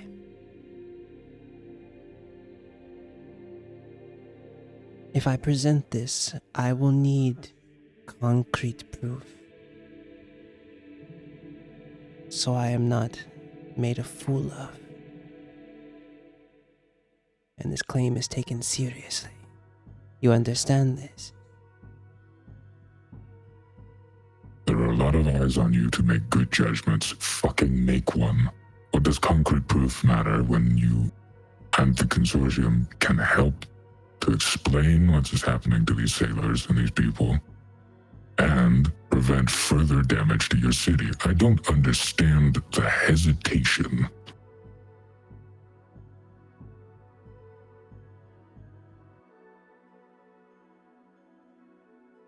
You see kind of done like, yes, he's right.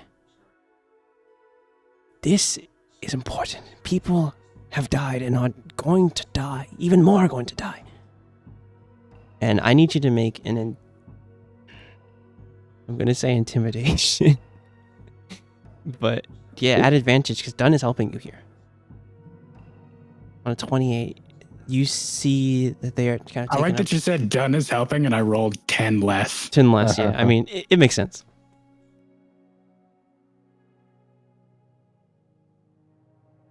Okay, done. No, a hype man is supposed to make me sound better after I'm done talking. I understand. He's like, I understand. Your leadership, if Your leadership.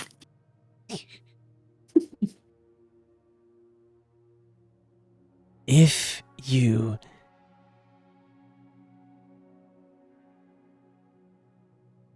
say that you want to do good for these weary souls who come into your establishment, then this is the right choice. Like I said, my other team is tracking the Sahugan, and I'm awaiting an answer from them. And if they give me more proof, we will have it. But I want your support for this. And I say with that 28, and there's a pause from Exalt. She looks to Hillhurst, and Hillhurst kind of is still there, but like kind of gives a nod, a single nod. And what is everyone else doing as you kind of see Exalt ponder over this? As you have their attention.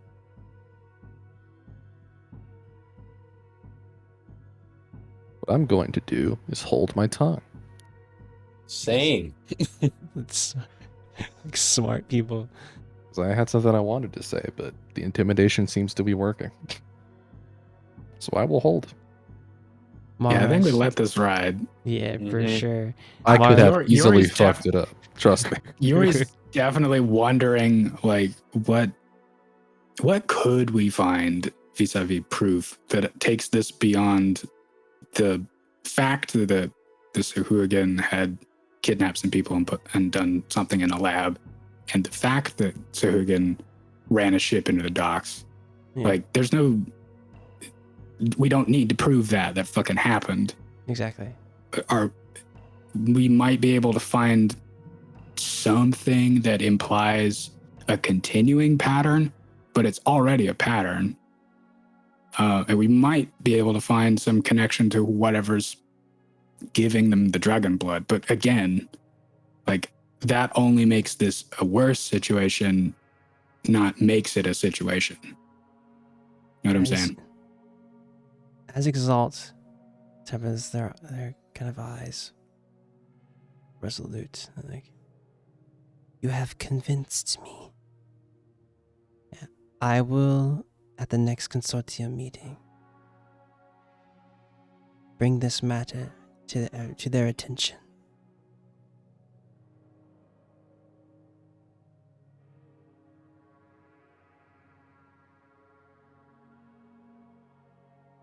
His team can get you anything you need on this matter. I see. Pointing at Dunn. Yes. The group, the free roamers, will get you anything. And I have many, all the information you would need to present to the other consortium members. You would be bringing up the incompetence. I should have led with this. I'm sorry, I should have led with this. You would be bringing up the incompetence of the Henderson Trading Company. Their incompetence on kind of covering up the first initial attacks. I can say this. I will be transparent and say I've been paid by them, but money is, it's fine. And you see, like, at this, Yori has fully just turned from looking at Exalt to staring at Dunn. Like, what are you doing, guy? you see at the talk of this, Exalt kind of shifts and he's like, "You could have said that sooner. This is good. You've given me much to think about. You will have my support. Give me any of the initial information. Come to the Sea's Delight. If you talk with Hillhurst here, he will bring you to my private chambers."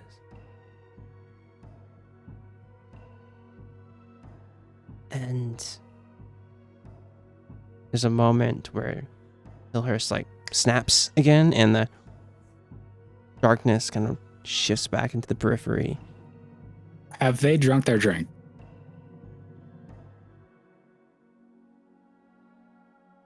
They will. Kind of as the darkness pulls back, they hoist the drink up to you and take a sip of it. And you see Hillhurst like will kind of help them up.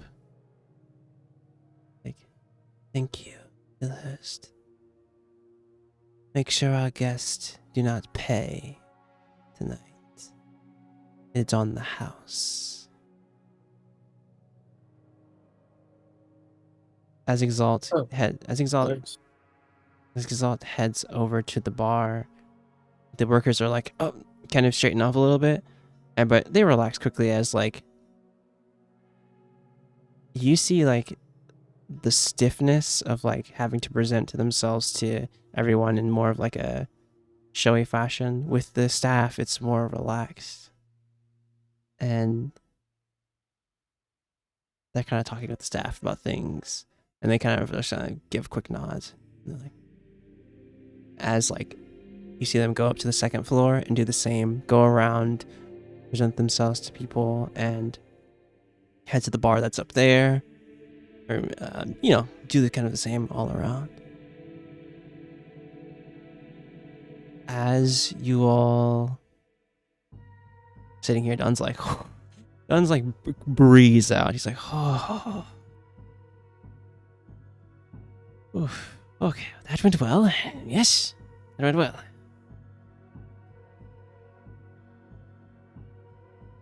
About as well as it could have. I appreciate your words, Yori. You gave me the bolster I needed.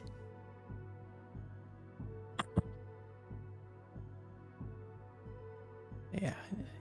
Sometimes the members of what they say about the boss of the Sea's Delight is true. They are a force. Though we do not see many of the gray tiefling in these parts.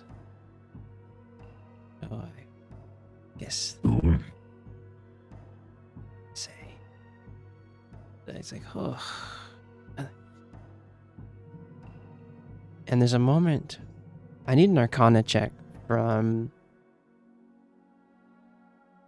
All of you.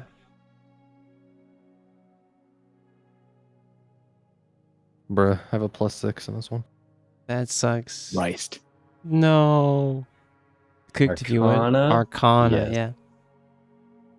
I should have That taken the checks. shot. That checks out. Yeah, you're kind of like, these are drinks or stuff. Anything we want is on the house. You're like, let's go.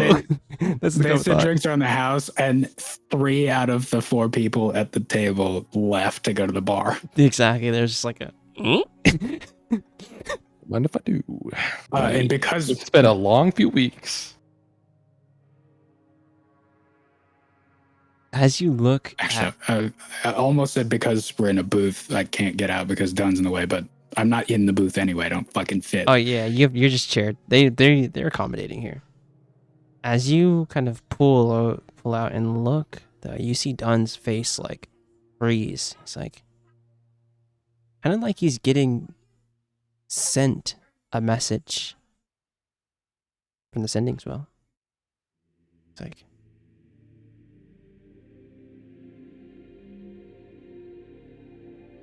Are you going to tell me what that was, or do I have to ask? it's like you see him kind of respond. He's like kind of counting out. He's like, don't engage without help. I'll send the others. And that's where we're going to end it for tonight. Oof.